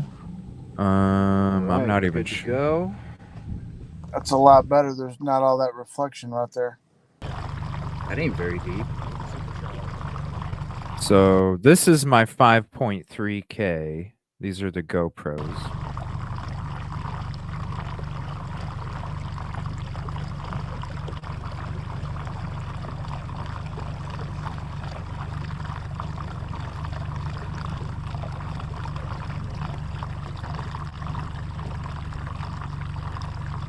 His prop is damn near out of the water at that point.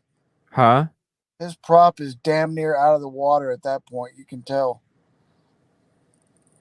There's the observation deck to the left. So this is us coming into the lake. Observation deck on the left. Here.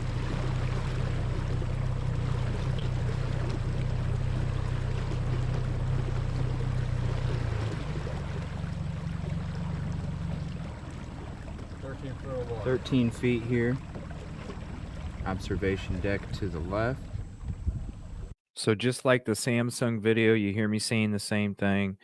Over to the right is where 13 feet at that point. What's up? Did you say 13 feet at that point?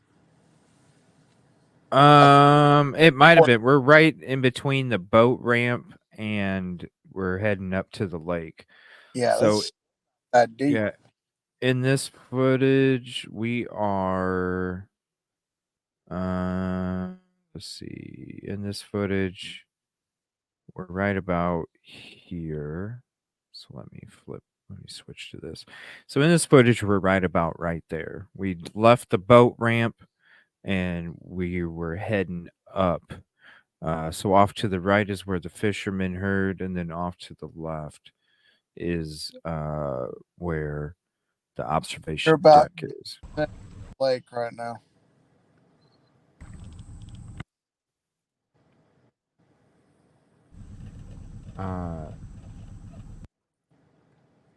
You went down to there's like a little.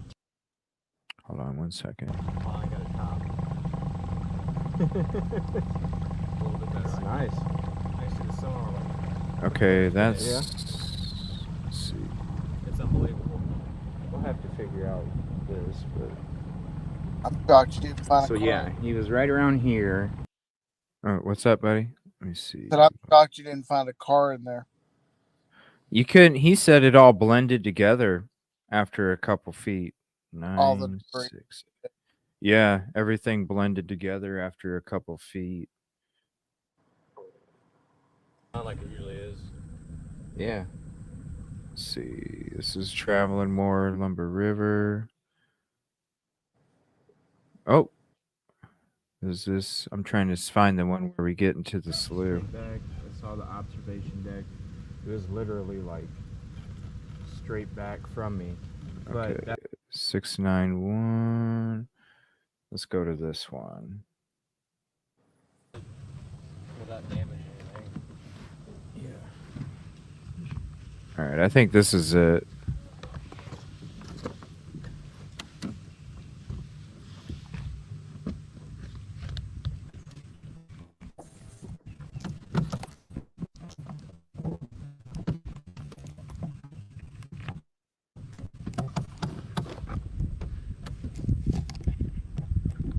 Contribution call out CBC. Thank you for becoming a member. Wakula. That's neat. I'm going to say contribution call out and thank you for becoming a member. Appreciate it very much. How do you want me to? It don't matter. It's a little different with the top on it.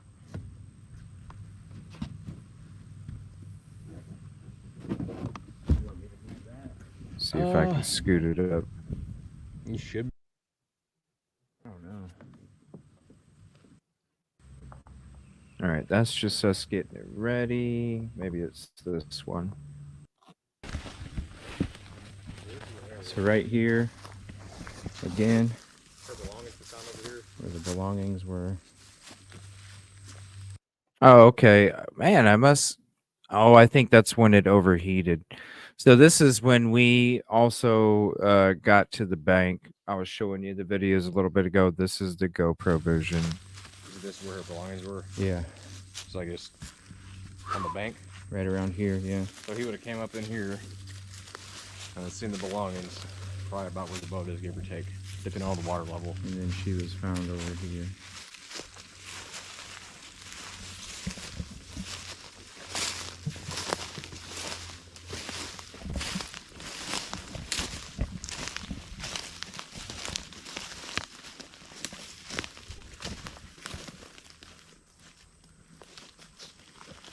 So that's my boat. We travel all the way up through this. It looks like it, from here it looks like it's open. Yeah. But obviously it's not that open. Dude, I'm getting ate up by the bugs. Oh yeah, they're crazy. They're crazy. These bugs leave me alone. And we even have skin so soft on too. Yeah, it's true. I mean, you would think, Vanessa, but JLR did a video on it. It is one of the most dangerous counties in the United States, and they tell you that. This is the authorized personnel only. Yeah, this is my footage, V-Slims. You guys can probably hear the freaking bugs.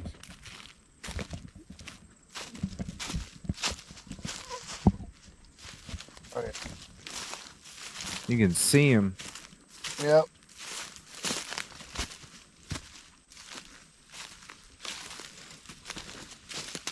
So this is another spot.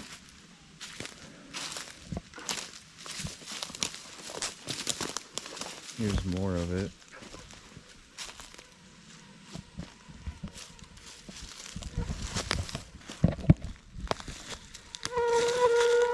Ooh, that one's loud. Hey. Thought that one was in the car with me. See what I mean, dude? Yeah. They just attack you like. Yeah. Dude, it's crazy. It's bad. Woo. Thank you for your kind words. Oh my lord, it's like they're attacking you.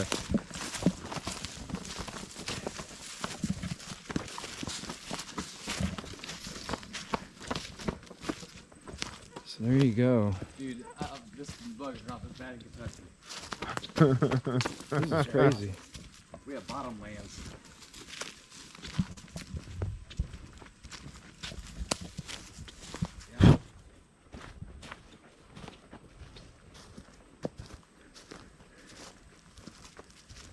The loud one is So yeah, JP. he said it was right off the path. If you know the paths back here, it was right off the path, which it was. But you'd really have to go walking. Really have to go walking for that. All right, we'll check out one more. I don't even know what this is.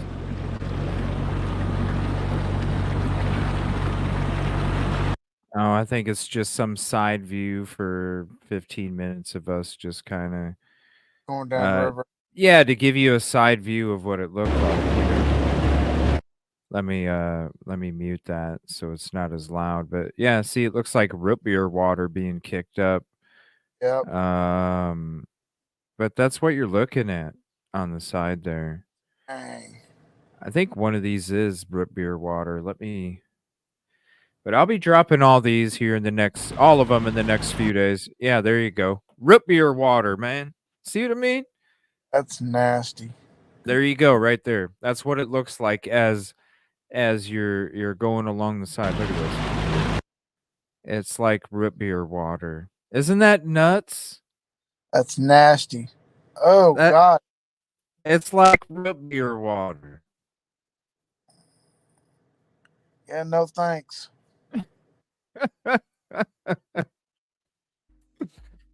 It's that tea water. I don't know, man. It's crazy. I was like, yo, I gotta take a little video to show everybody this freaking root beer water, yo. There you go. Yeah, I'll be dropping the main ones, outside the slough, going into the slough, coming out of the slough. I'll be dropping those tomorrow for you guys. Part 1, part 2, part 3. So look for those in the morning. I won't be live tomorrow morning. We'll be back tomorrow night. We'll be talking Sebastian Rogers. We're going to be getting ready to gear up for some more searches for Sebastian here soon. And we're going to be covering a lot of the other stuff that's come out. A lot of crazy stuff. We talked about it in today's show. People unhinged on Facebook or X. A lot of the stuff that was being like, I don't know. I was hearing some live streams earlier about a certain particular person that has just kind of came around the scene, basically calling out a whole bunch of people on YouTube, telling them that they ruined this case and all sorts of shit. It's like, bro, I know you ain't talking about us. I know you ain't talking about us because we didn't ruin shit. We did nothing but help.